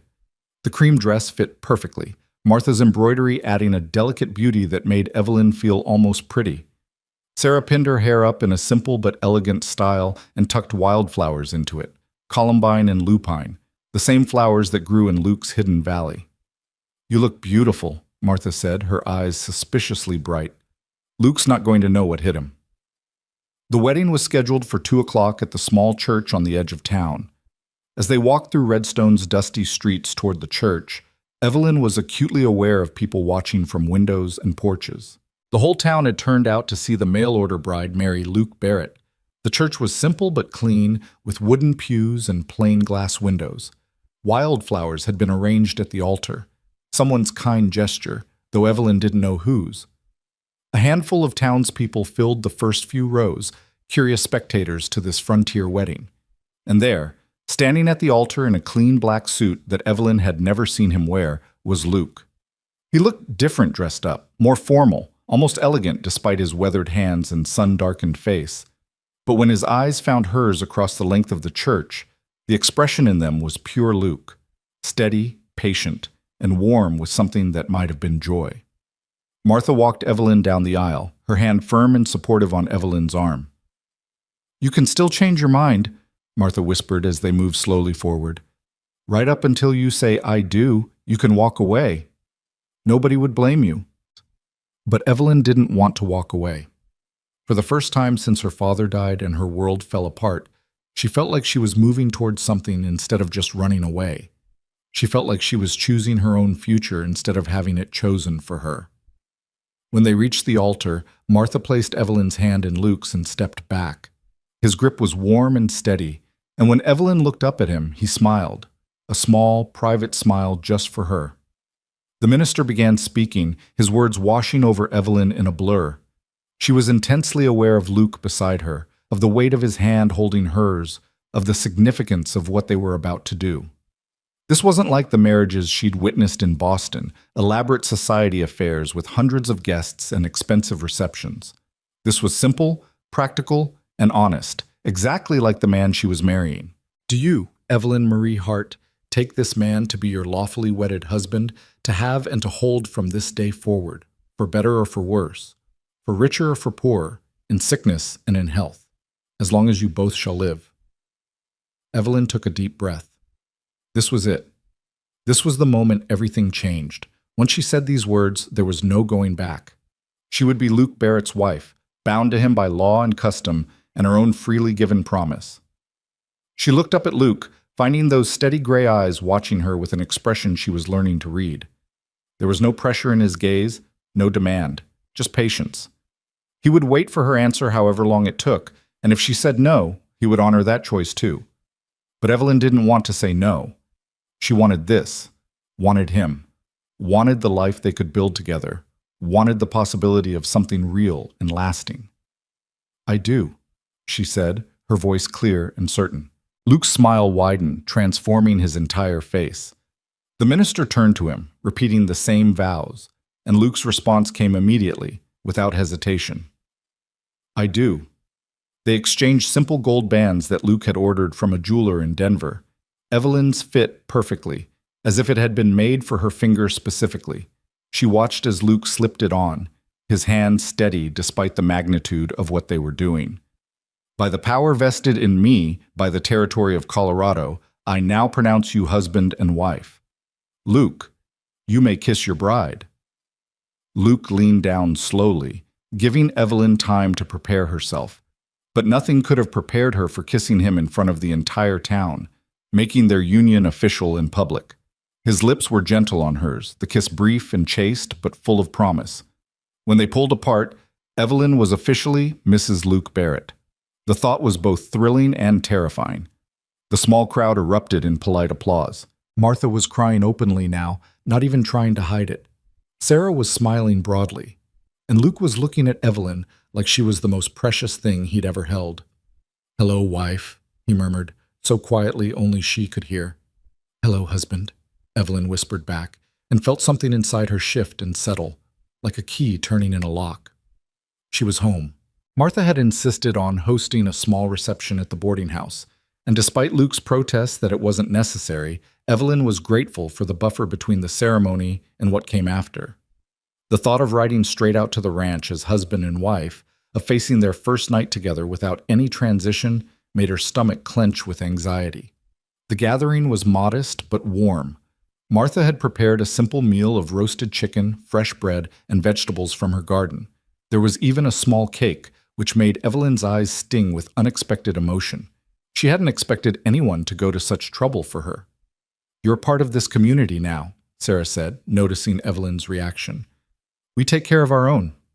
Luke stayed close to Evelyn throughout the reception, his hand occasionally touching the small of her back, a gentle reminder of his presence. She noticed how he deflected the more intrusive questions from curious townspeople, protecting her from having to explain too much about her past or her reasons for coming west.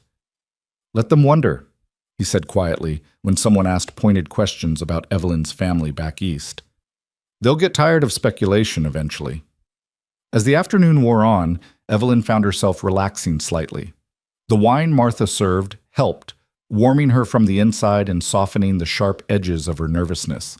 Luke noticed and caught her eye with a small smile that seemed to say he understood exactly what she was feeling. Finally, as the sun began its descent toward the mountains, Luke leaned close to her ear. "We should head out soon. I want to get home before dark." Home. The word sent a thrill of something through Evelyn, anticipation mixed with fear, excitement tangled with dread. She nodded, unable to trust her voice. They said their goodbyes, accepting well wishes and advice from the assembled guests.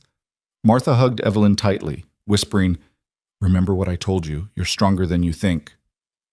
The ride to the ranch felt both too long and too short. They traveled in comfortable silence, the horses setting an easy pace. Evelyn's belongings, such as they were, had been loaded onto a small wagon that Luke had hired one of the ranch hands to drive out earlier in the day. Everything she owned in the world was now at the ranch, waiting for her. As they crested the final rise and the valley came into view, Evelyn felt her heart skip. The house looked golden in the late afternoon light, solid and welcoming. Smoke rose from the chimney. Someone had started a fire in the stove earlier, probably the same ranch hand who'd delivered her things. Luke helped her dismount, his hands lingering on her waist a moment longer than necessary. "Welcome home, Mrs. Barrett." The formality of the name startled her. She was Mrs. Barrett now, not Miss Hart, not the desperate Boston woman who'd answered a mail-order bride advertisement, but Luke's wife. The reality of it hit her like a physical blow. "Are you all right?" Luke's voice was gentle, concerned. "I don't know." Evelyn admitted. I think so. I just need a moment to catch my breath. Take all the time you need. Luke began unsaddling the horses, giving her space. I'm going to get the animals settled. Why don't you go inside, look around? Your trunk should be in the bedroom, our bedroom. You can unpack if you want, or just sit and rest, whatever feels right. Evelyn nodded and walked slowly toward the house. The porch steps creaked under her feet, a familiar sound now after weeks of visiting. But everything felt different walking through that door as Luke's wife rather than as a potential bride evaluating her options. Inside, the house was warm and tidy. Someone, Luke, she assumed, had arranged wildflowers in a jar on the table. The fire in the stove had burned down to coals but still radiated heat. Her trunk sat in the bedroom doorway, too large to have been maneuvered inside the room without help. Evelyn stood in the doorway of what was now her bedroom, looking at the large bed with its wedding ring quilt. This was where she would sleep tonight, where she would sleep every night for the rest of her life, where she would share intimacies with Luke that she could barely imagine. Her hands trembled as she began unpacking her trunk, hanging her few dresses in the wardrobe beside Luke's shirts and trousers. The mingling of their belongings felt deeply significant, as if by sharing closet space they were somehow becoming permanently intertwined. She was folding her undergarments into a drawer when she heard Luke's boots on the porch. Her heart started racing again, that familiar flutter of nervousness that had become her constant companion. Luke appeared in the doorway, having removed his jacket and vest. In just his white shirt with the sleeves rolled up, he looked more like the man she'd come to know over the past weeks, practical, hardworking, at ease in his own space. Settling in? He asked. Trying to. Evelyn closed the drawer and turned to face him. Luke, I need to be honest with you about something. His expression grew serious. All right. I'm terrified. Not of you specifically, but of tonight, of what's expected. I know you said we could take things slowly, but we're married now, and there are obligations, and She stopped, frustrated with herself. I'm rambling. You are a bit, Luke agreed, but his tone was kind. He came into the room and sat on the edge of the bed, patting the space beside him. Come here. Evelyn sat, careful to leave space between them. Luke didn't try to close that gap. Let me tell you what I think should happen tonight, he said. We're going to have supper together, something simple, since neither of us is probably very hungry. We're going to sit by the fire and talk, just like we've done dozens of times over the past weeks. And then, when it's time for bed, we're going to sleep. That's all. Just sleep. But Luke, we're married now. You have rights. Rights? Luke's voice took on an edge Evelyn had never heard before.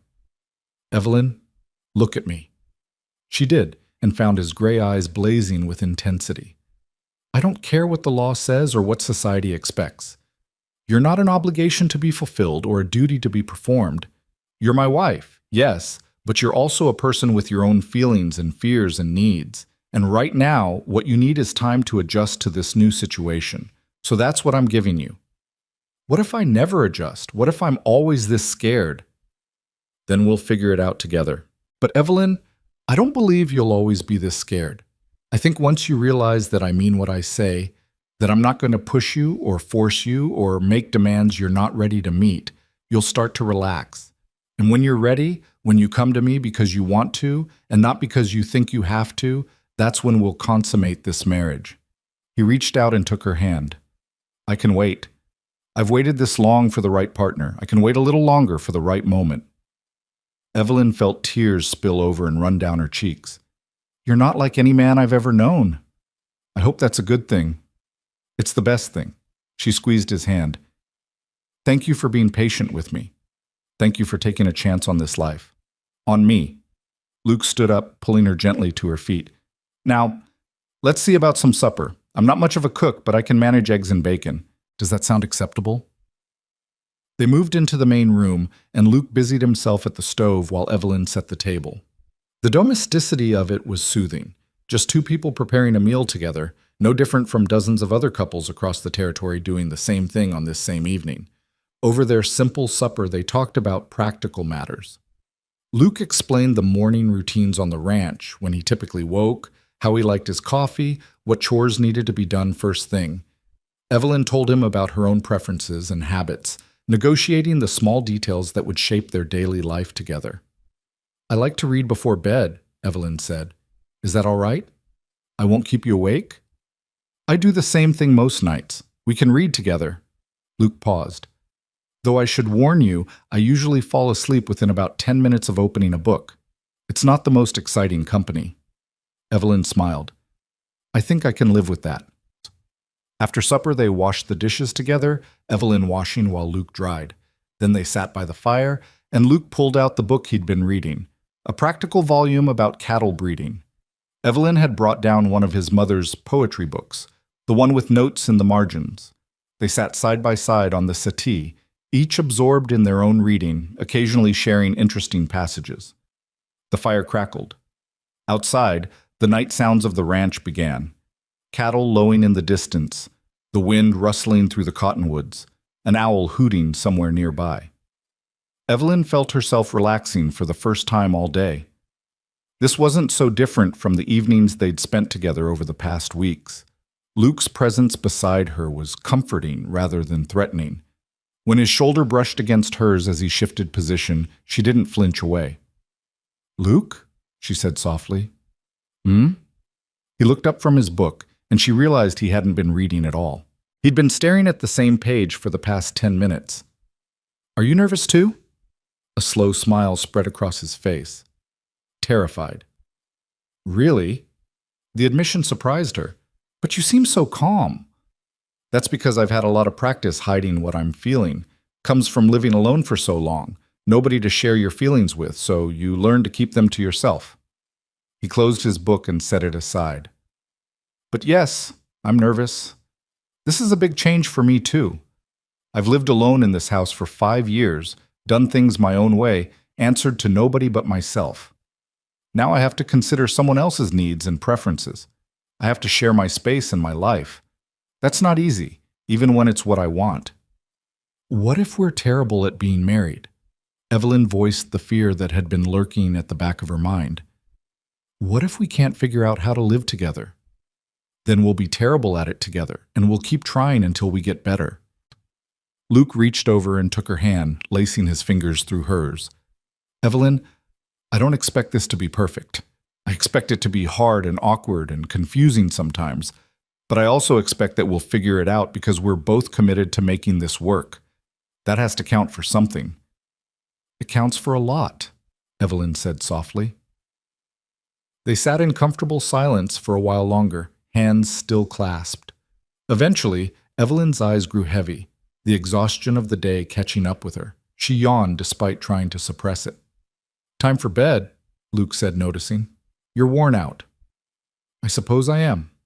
Evelyn felt her nervousness returning, but it was muted now, manageable. Luke, about the sleeping arrangements, I'll take the settee if you'd be more comfortable alone. No. The word came out more forcefully than she'd intended. I mean, that's not necessary. It's your bed too. We can share it without anything else happening. Can't we? Of course we can. Luke stood up and began banking the fire, making sure it was safe to leave overnight. I'll give you some privacy to change. Just let me know when you're ready. In the bedroom, Evelyn changed into her nightgown with shaking hands. It was plain white cotton, modest and practical, but she felt exposed in a way she never had before. This was her wedding night. By all rights and customs, this should be the night she gave herself to her husband, consummating their marriage and sealing their bond. But Luke had promised they would wait, and she believed him. That belief was perhaps the most remarkable thing of all, that she could trust a man she'd known for less than a month to keep his word about something so intimate and important. I'm ready, she called out, climbing into bed and pulling the covers up to her chin.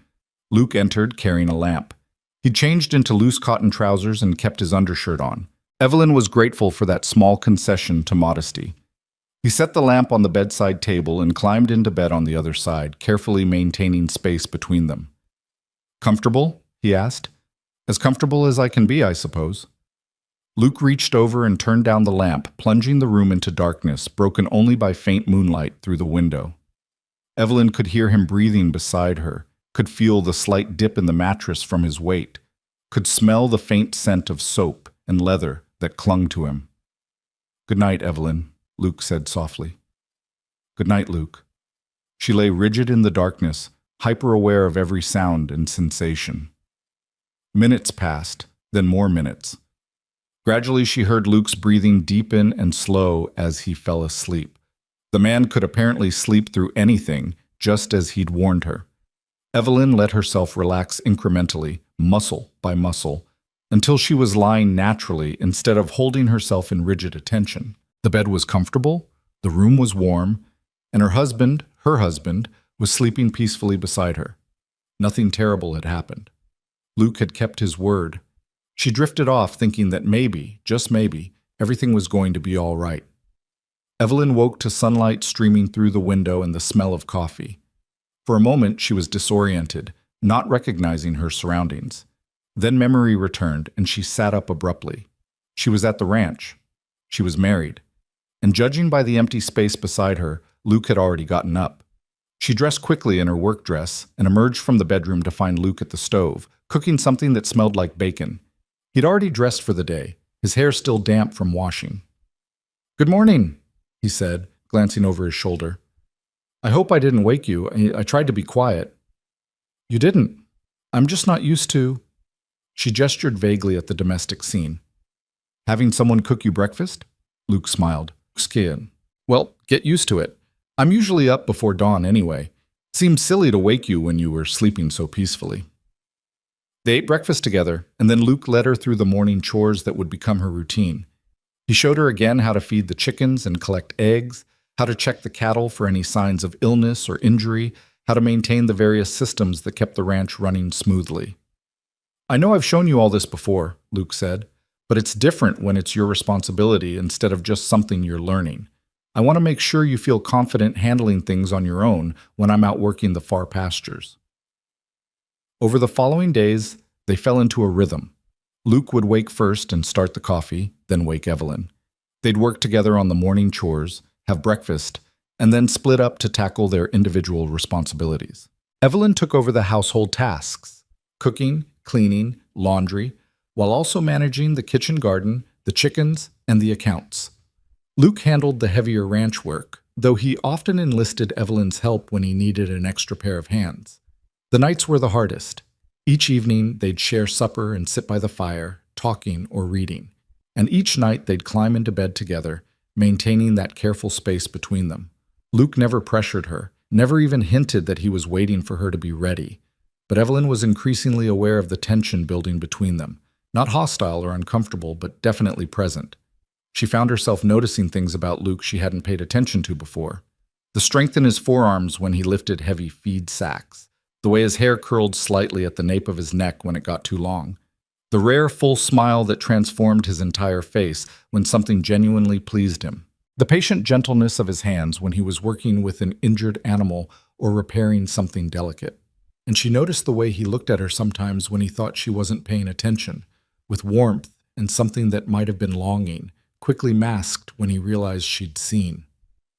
2 weeks after their wedding, Sarah Mitchell came to visit, bringing fresh bread and a basket of late-season vegetables from her garden. Evelyn was grateful for the company, and they sat on the porch shelling peas while Sarah caught her up on the town gossip. "So," Sarah said eventually, her tone carefully casual, "how are you settling in?" "Really?" Evelyn considered how to answer. "Better than I expected. Luke he's very patient." "That's one word for it." Sarah gave her a knowing look. "Evelyn, I'm not trying to pry, but you look like a woman who hasn't been sleeping well. Is everything all right between you and Luke?" "Everything's fine. Better than fine. He's been wonderful." Evelyn paused. "Maybe too wonderful." "How can someone be too wonderful?" "He's giving me space. Time to adjust. He won't touch me, won't even try to kiss me, unless I initiate it. And I'm grateful for that. Truly I am.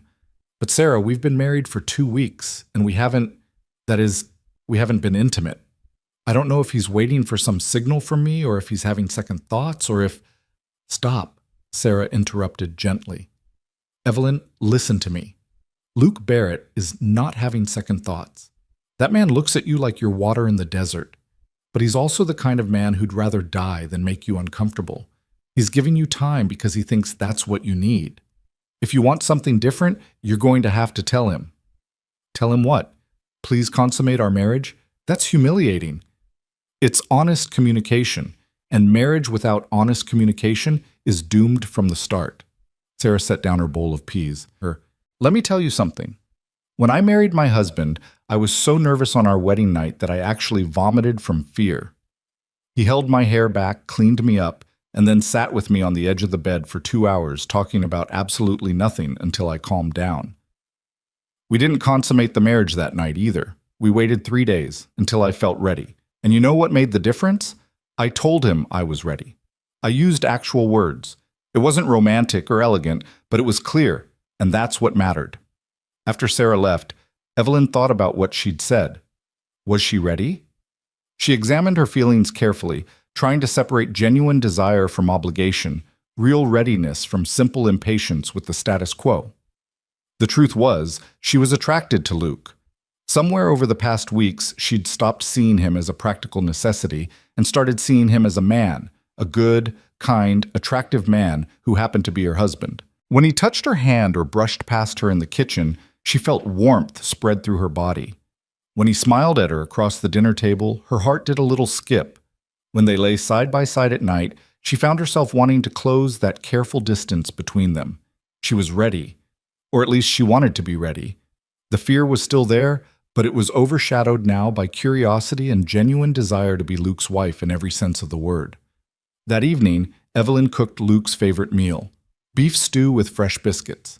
She'd learned over the weeks what he liked, and she'd gotten better at preparing it. After supper, instead of sitting by the fire as usual, she suggested they go for a walk. A walk? Luke looked surprised. It's getting dark. Just around the property. I want to see the stars. She held out her hand. Please? Luke took her hand, his calloused palm warm against hers. They walked in comfortable silence, following the path down to the creek. The night was cool and clear, the stars beginning to emerge overhead in their thousands. When they reached the creek bank, Evelyn stopped and turned to face Luke. In the fading light, she could just make out his features, the concern in his eyes as he studied her face. Luke, I need to tell you something. All right. His voice was wary, as if he was preparing himself for bad news. I'm ready. The words came out in a rush. I'm ready to be your wife, really your wife, if you still want that, if you haven't changed your mind. Luke's expression transformed. Changed my mind? Evelyn, I've been half crazy waiting for you to be ready. The only reason I've kept my hands to myself is because I promised I would. But if you're saying what I think you're saying, I'm saying I want you, Evelyn interrupted, surprising herself with her boldness. I want you to kiss me.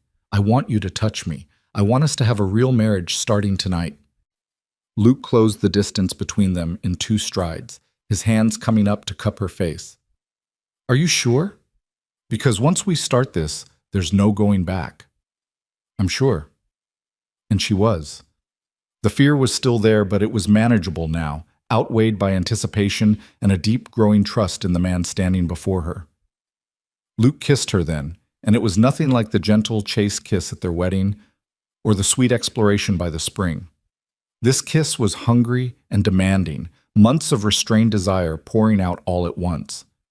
Evelyn gasped against his mouth, and Luke took the opportunity to deepen the kiss, his tongue sliding against hers in a way that made her knees weak. When they finally pulled apart, both breathing hard, Luke rested his forehead against hers. We should go back to the house. Yes. Evelyn's voice came out breathless. We should. They walked back hand in hand, neither speaking but both feeling the weight of what was about to happen. Inside the house, Luke lit a lamp and carried it into the bedroom. Evelyn followed, her heart racing but her mind clear and certain. Luke set the lamp on the bedside table and turned to face her. I need you to tell me if anything doesn't feel right. If you want me to stop, you just say so. Promise me. I promise. Evelyn reached up and began unbuttoning his shirt with trembling fingers. But Luke, I don't want you to be so careful with me that you can't enjoy this too. I want this to be good for both of us. It will be. Luke's hands found the buttons of her dress, working them free with surprising deftness. I promise you, it will be. What followed was tender and awkward and sometimes fumbling, as first times often are. But it was also real and honest and laced with genuine care. Luke kept his word about checking in with her, making sure she was comfortable, adjusting when she expressed discomfort. And Evelyn surprised herself by being more engaged than she'd expected, responding to Luke's touch with a passion she hadn't known she possessed.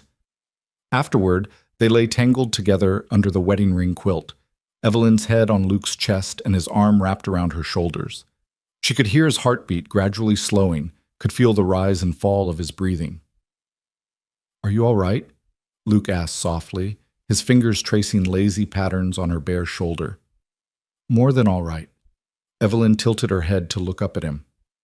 "Luke, that was—" "I know." He smiled down at her. "For me, too." They lay in comfortable silence for a while, the lamp burning low on the bedside table. Evelyn felt a profound sense of peace settling over her. This was what marriage should be: partnership and passion, work and intimacy, all woven together into something that was starting to feel remarkably like home. "Luke," she murmured, already half asleep. "Hmm?" "Thank you for waiting, for giving me time to be ready. Thank you for trusting me enough to let me close." He pressed a kiss to the top of her head. "Good night, wife." "Good night, husband." As Evelyn drifted off to sleep in Luke's arms, she thought about how far she'd come from that terrified woman frozen in a stagecoach, too afraid to step down into her new life. She'd taken that step. She'd taken so many steps since then, each one requiring courage she hadn't been sure she possessed. And each step had brought her closer to this moment, to this man, to this life that was slowly becoming hers. She'd thought she was coming west to survive. What she'd found instead was the possibility of something more. Not just survival, but genuine happiness. Not just security, but real partnership. Not just a practical arrangement, but something that was beginning to feel remarkably like love. The road ahead wouldn't be easy. She knew that. There would be hard days and difficult seasons, challenges and setbacks. But lying there in Luke's arms, listening to his steady heartbeat, Evelyn felt ready to face whatever came. Because she wasn't facing it alone anymore. She had a partner. She had a home. She had chosen this life, and this life had chosen her back. And that made all the difference. The first winter came hard and fast, arriving in late October with a blizzard that buried the ranch under 3 feet of snow. Evelyn woke to a world transformed, everything she could see through the frost-etched window, white and silent and deeply foreign. "Stay inside today," Luke said, already dressed and preparing to venture out to the barn. "The animals need tending, but there's no reason for both of us to freeze." "I can help," Evelyn protested, but Luke was already shaking his head. "Not in this. The drifts are over your head in places. I'll be back as soon as I can." He kissed her forehead, a gesture that had become natural over the past months. "Keep the fire going and don't worry if I'm gone longer than usual. Sometimes it takes a while to dig through to the barn."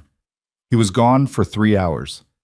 3 hours during which Evelyn paced the small house, jumping at every sound, imagining all the terrible things that could happen to a man alone in a blizzard. When Luke finally stumbled back through the door, covered in snow and half frozen, she burst into tears.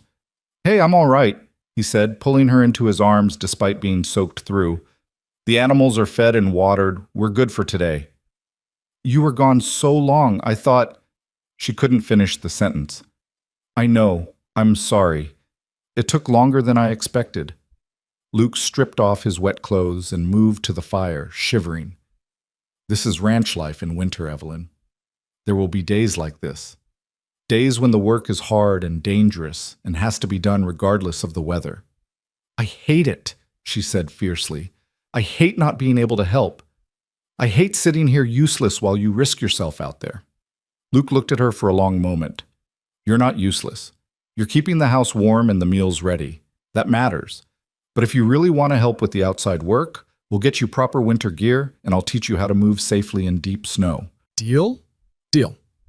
True to his word, Luke ordered heavy wool clothing and sturdy boots from the general store, and over the following weeks he taught Evelyn how to navigate the winter landscape. She learned to read the snow, to recognize dangerous drifts and hidden obstacles. She learned to move efficiently and cold that bit through layers of clothing and made her lungs ache. She learned that ranch work didn't stop for weather, that animals needed care regardless of temperature or conditions. It was brutal, exhausting work. There were days when Evelyn wondered what had possessed her to leave Boston, where the worst winter hardship was a cold walk to the market. But there were also moments of stark beauty that took her breath away. The way the sunrise painted the snow-covered mountains pink and gold, the crystalline silence of a winter morning, the satisfaction of completing hard tasks alongside Luke.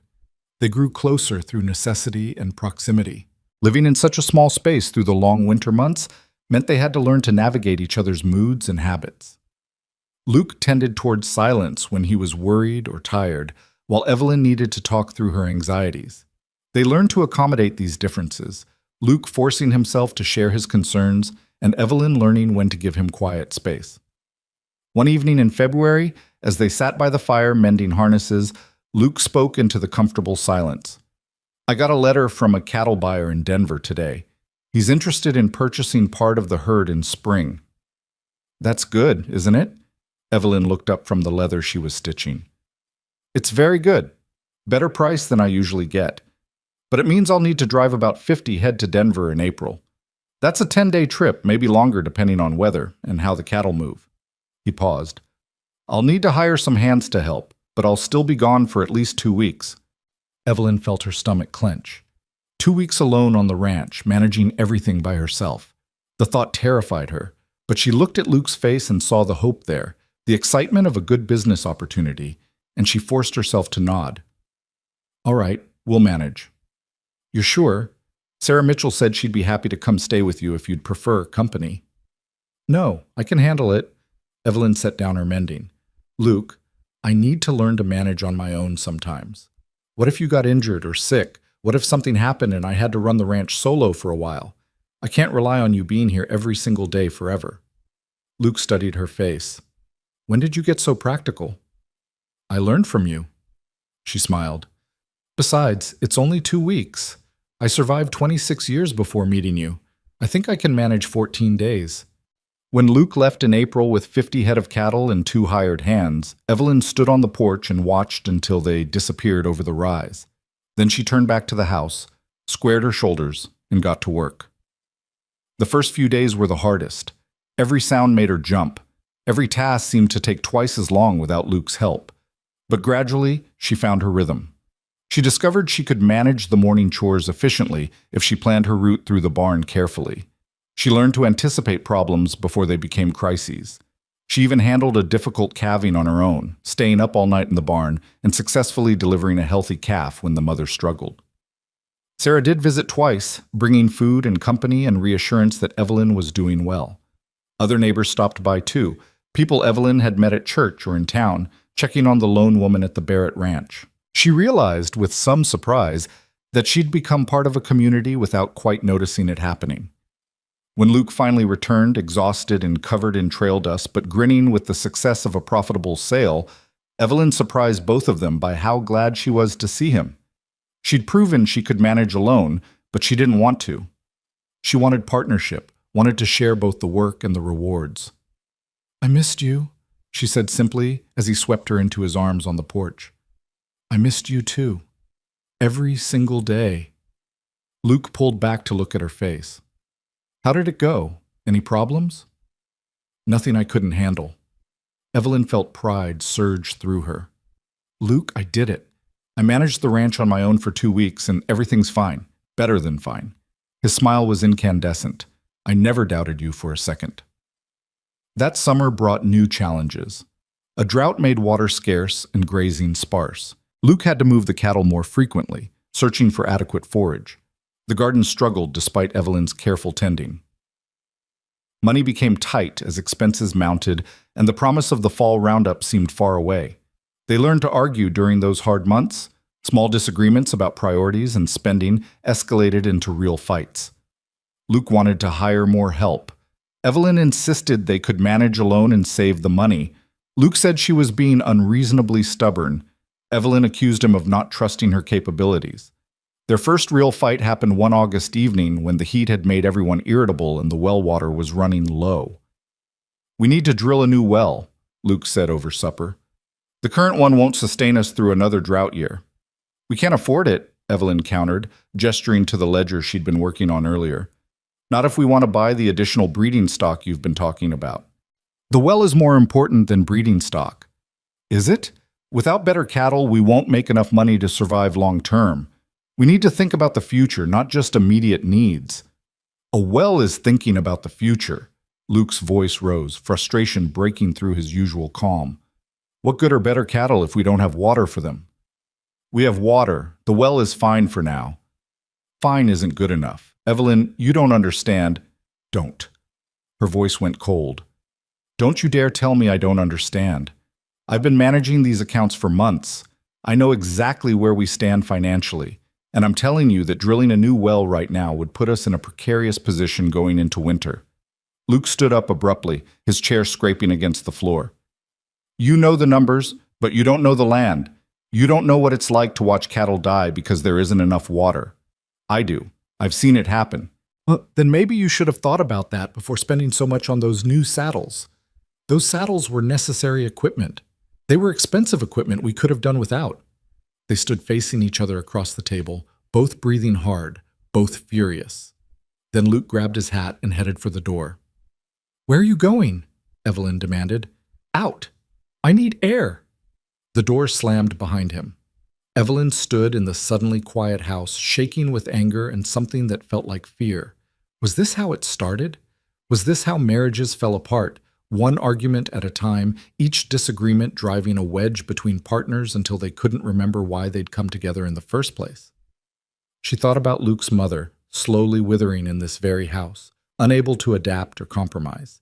She thought about her own parents, their marriage strained by financial pressure until her father's death released them both from the struggle.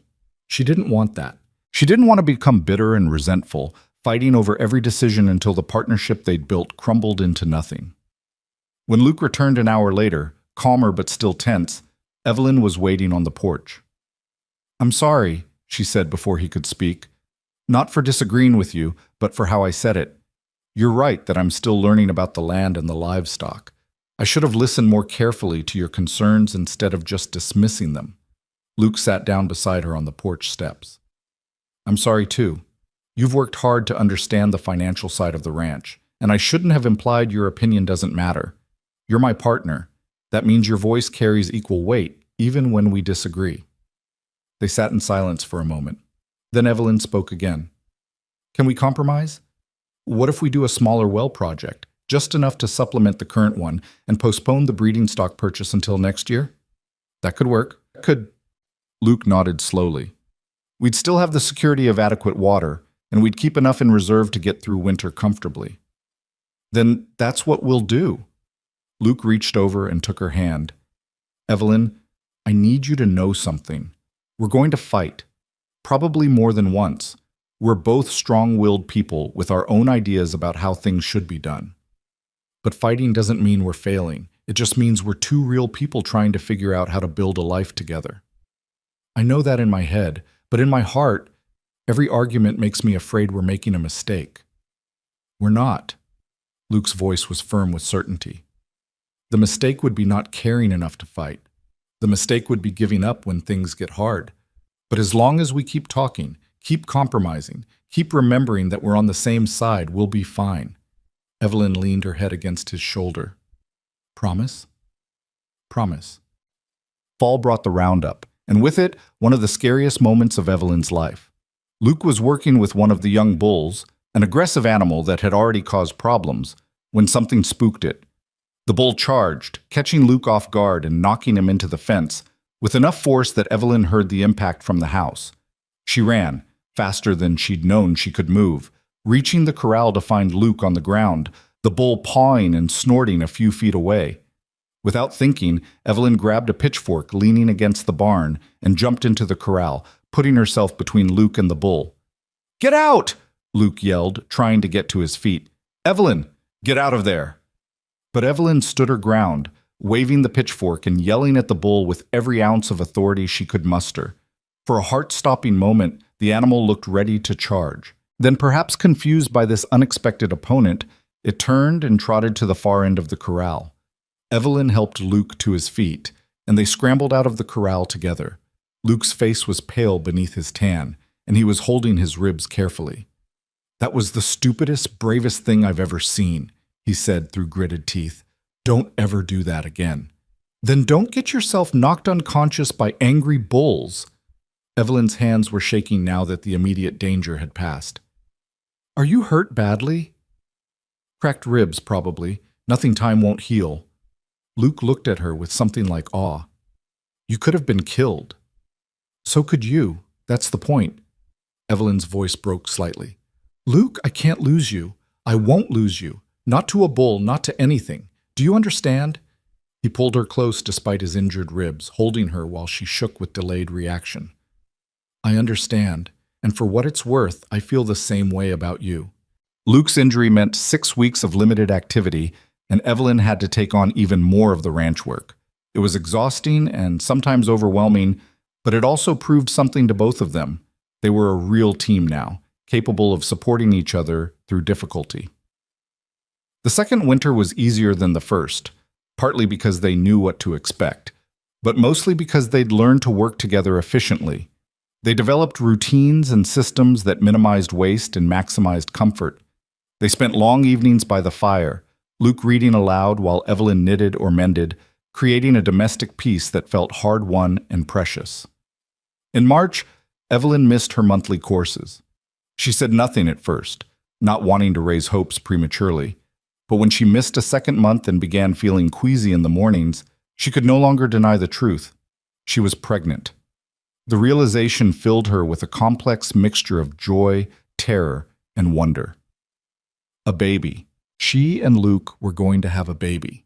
She would be a mother, and Luke would be a father, and their partnership would become a family. She told him one evening after supper, simply and directly, Luke, I think I'm expecting. He went very still, his coffee cup frozen halfway to his mouth. You're sure? As sure as I can be without seeing a doctor. I've missed 2 monthly courses, and I've been sick in the mornings. Luke set down his cup carefully, as if afraid it might shatter. Then his face broke into the widest smile Evelyn had ever seen. We're having a baby. We're having a baby, Evelyn confirmed, and found herself smiling too despite her fears. Luke crossed to her in 2 strides and swept her into his arms, spinning her around before setting her down carefully. This is incredible. This is... Evelyn, you're going to be a mother. And you're going to be a father. She looked up at him. Are you ready for that? I don't know, but I'm ready to try. Luke placed his hand gently on her still flat stomach. We'll figure it out together, just like we've figured out everything else. The pregnancy progressed smoothly. Sarah Mitchell and the other ranch women rallied around Evelyn, offering advice and hand-me-down baby clothes. Luke became almost comically protective, insisting Evelyn rest more and work less, much to her amused frustration. I'm pregnant, not fragile, she protested when he tried to prevent her from lifting a basket of laundry. Humor me, Luke said. I've never done this before, and I'm terrified of something going wrong. Nothing's going to go wrong. Evelyn took his face in her hands. Luke, women have babies every day. I'm healthy and strong. This baby is going to be fine, and so am I. Their daughter was born on a cold December morning, making her entrance into the world with a lusty cry that echoed through the small house. Luke, who'd been white-faced with fear throughout the labor, held his daughter for the first time and promptly burst into tears. She's perfect, he whispered, staring down at the tiny red face. Evelyn, she's absolutely perfect. What should we name her? Evelyn asked, exhausted but exhilarated. Luke thought for a moment. What about Rose? After my mother? Evelyn remembered the notes in the margins of poetry books, the woman who'd loved literature and beauty even in the harsh Colorado wilderness. Rose? I like that. Rose Barrett. Baby Rose was a good-natured child who fit into ranch life as if she'd been born knowing exactly where she belonged.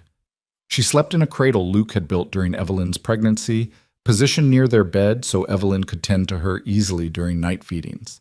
As she grew, Rose became a fixture of ranch life, riding in a sling on Evelyn's back while chores were done, napping in the shade while her parents worked nearby.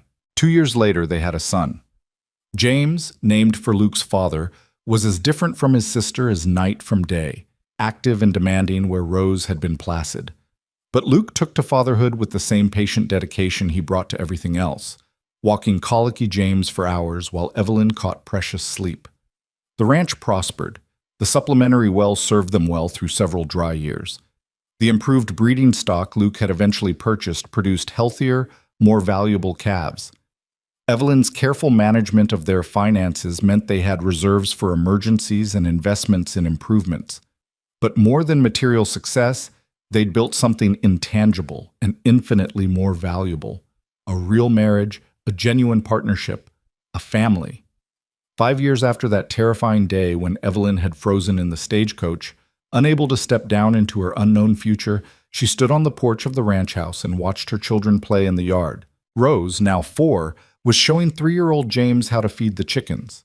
Both children had Luke's gray eyes and Evelyn's dark hair, and they moved with the unself-conscious confidence of children who knew they were loved. Luke came up behind her, wrapping his arms around her waist and resting his chin on her shoulder. "What are you thinking about?" "About how different everything is from what I expected." Evelyn leaned back against him. "When I got on that stagecoach in Boston, I thought I was trading one form of desperation for another. I thought I'd spend the rest of my life just surviving, just getting by. And now? Now I know the difference between surviving and thriving. Now I have a partner who respects me and children who make me laugh and work that matters. Now I have a home." She turned in his arms to face him.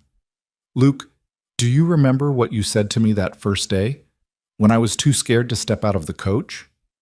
"I said a lot of things that day. You said I just had to decide if I trusted you enough to take your hand. That was all. Just that one small decision." Evelyn reached up and touched his face. "That was the best decision I ever made, taking your hand, trusting you, choosing this life." Luke smiled, that transformation that still made her heart skip after all these years. "The feeling is mutual. You've made this house a home, Evelyn. You've made me happier than I ever thought possible." They stood together on the porch, watching their children play, as the afternoon sun painted the mountains gold. From inside the house, Evelyn could smell the bread she had baking. In the barn, the animals were settled for the day. The garden was thriving, the cattle were healthy, and the ledgers showed they'd have enough to get through another winter with money left over for modest luxuries. But the real wealth wasn't in any of those things. The real wealth was standing beside her, solid and warm and permanent. The real wealth was the sound of her children's laughter. The real wealth was the knowledge that she'd built this life with her own hands and her own choices. Later that evening, after the children were tucked into their beds and the house was quiet, Evelyn made a rare trip to the root cellar to fetch preserves for the next day's breakfast. On her way back up, she paused, looking at the shelves lined with jars of vegetables and fruits she'd put up herself. Evidence of her work, her competence, her contribution to this life they'd built together. She thought about the Evelyn who'd arrived in Redstone 5 years ago, frightened, uncertain, desperate. That woman had been so afraid of everything, paralyzed by the enormity of the changes she was facing. If she could go back and tell that woman anything, what would it be? That the fear was real, but it wasn't the whole truth. That courage wasn't the absence of fear, but the decision to act despite it. That taking Luke's hand that day, literally and metaphorically, would lead to more happiness than she'd ever imagined possible. When Evelyn returned to the main room, Luke was banking the fire for the night. He looked up as she entered and smiled, that smile that still made her feel chosen and cherished. "Ready for bed?" he asked. "In a minute." Evelyn set down the preserves and crossed to the bookshelf, pulling out the volume of poetry with Luke's mother's notes in the margins. She opened it to a passage she'd marked months ago, words that had resonated with her own experience. "Listen to this," she said, and read aloud. "Though the path be hard and long, and the destination uncertain, every journey begins with a single step, and sometimes the bravest thing we can do is simply begin." Luke came to stand beside her, reading over her shoulder. "My mother wrote something in the margin there." Evelyn looked down and saw the delicate feminine handwriting. She wrote, "I was too afraid to take that first step, and it cost me everything. May whoever reads this be braver than I was." They were both quiet for a moment, thinking about Rose Barrett, the woman who'd come west as a mail-order bride and never quite found her footing, who'd struggled against a life she couldn't adapt to until it broke her. "I think," Luke said softly, that my mother would have loved you, would have admired you. You did what she couldn't. You found the courage to embrace this life instead of just enduring it. I had something she didn't, Evelyn said. I had you, a partner who gave me choices instead of demands, time instead of pressure, respect instead of expectations. She closed the book carefully. Your mother's tragedy wasn't that she was weak. It was that she wasn't given the support she needed to become strong. Luke pulled her close, and they stood together in the warm, quiet house they'd made into a home. Outside, the Colorado night was cold and star-bright. Inside, the fire glowed, the children slept peacefully, and two people who'd started as strangers held each other with the comfortable familiarity of long partnership. I love you, Luke said quietly. I don't think I've said that enough, but I do. I love you, Evelyn Barrett. Evelyn felt tears prick at her eyes, but they were good tears this time, tears of joy and gratitude and overwhelming contentment. I love you too. I think I have for a long time, but I was afraid to say it, afraid it would make me too vulnerable. And now? Now I know that vulnerability isn't weakness when you're with the right person. Now I know that opening your heart is the bravest thing you can do. She pulled back to look at him. Luke, thank you. For what? For waiting. For that first day when you stood outside that stagecoach and held out your hand and didn't rush me. For giving me time to find my courage. For believing I was worth the patience. Evelyn's voice grew thick with emotion. Everything I have, everything we've built, started with that moment. With you offering your hand and waiting, just waiting, until I was ready to take it. Luke cupped her face in his work-roughened hands. I'd wait 1,000 years if that's what you needed. You were worth every second, Evelyn. You'll always be worth it. They stood there in the lamplight, two people who'd taken a chance on each other and built something real from that fragile beginning. Outside, the ranch they'd carved out of wilderness stretched away into the darkness. Land they'd worked together, cattle they'd raised together, a life they'd created together. And in that moment, Evelyn understood something profound. She'd thought she was running away when she left Boston, fleeing debt and failure and shame. But she hadn't been running away. She'd been running toward something, even though she hadn't known it at the time. She'd been running toward this life, this man, this future that was now her present. The mail-order bride who'd been too afraid to step down from the stagecoach had found her courage. Not all at once, not in some grand dramatic gesture, but in 1,000 small decisions and daily acts of bravery. In choosing to trust, in choosing to try, in choosing to build instead of merely survive. Years later, when Rose and James were grown and had children of their own, they would ask their mother about how she and their father had met, and Evelyn would tell them the truth about the stagecoach and the fear and the cowboy who'd held out his hand and waited. The bravest thing I ever did, she would tell them, was take that hand. Everything else, every good thing in my life came from that one moment of courage. But that was still in the future. For now, on this quiet evening in their 5th year of marriage, Evelyn simply held her husband close and marveled at the life they'd built. A life that had started with paralyzing fear and grown into something beautiful and lasting. A life that proved that sometimes the most terrifying choices lead to the greatest rewards. The mail-order bride had become a rancher's wife, a mother, a partner, and more than all of those things, she'd become herself. The woman she was always meant to be, once she found the courage to step down from that stagecoach and into her own future. And it had all begun with a cowboy who knew how to wait, who understood that the best things in life couldn't be rushed or forced. Who knew that sometimes the greatest gift you could give someone was patience and space, and an outstretched hand that said, I'm here. Take your time. I'll wait. Luke had waited. Evelyn had found her courage, and together they'd built something worth all the fear and uncertainty that had come before. That was their story. That was their truth. And it was more than enough.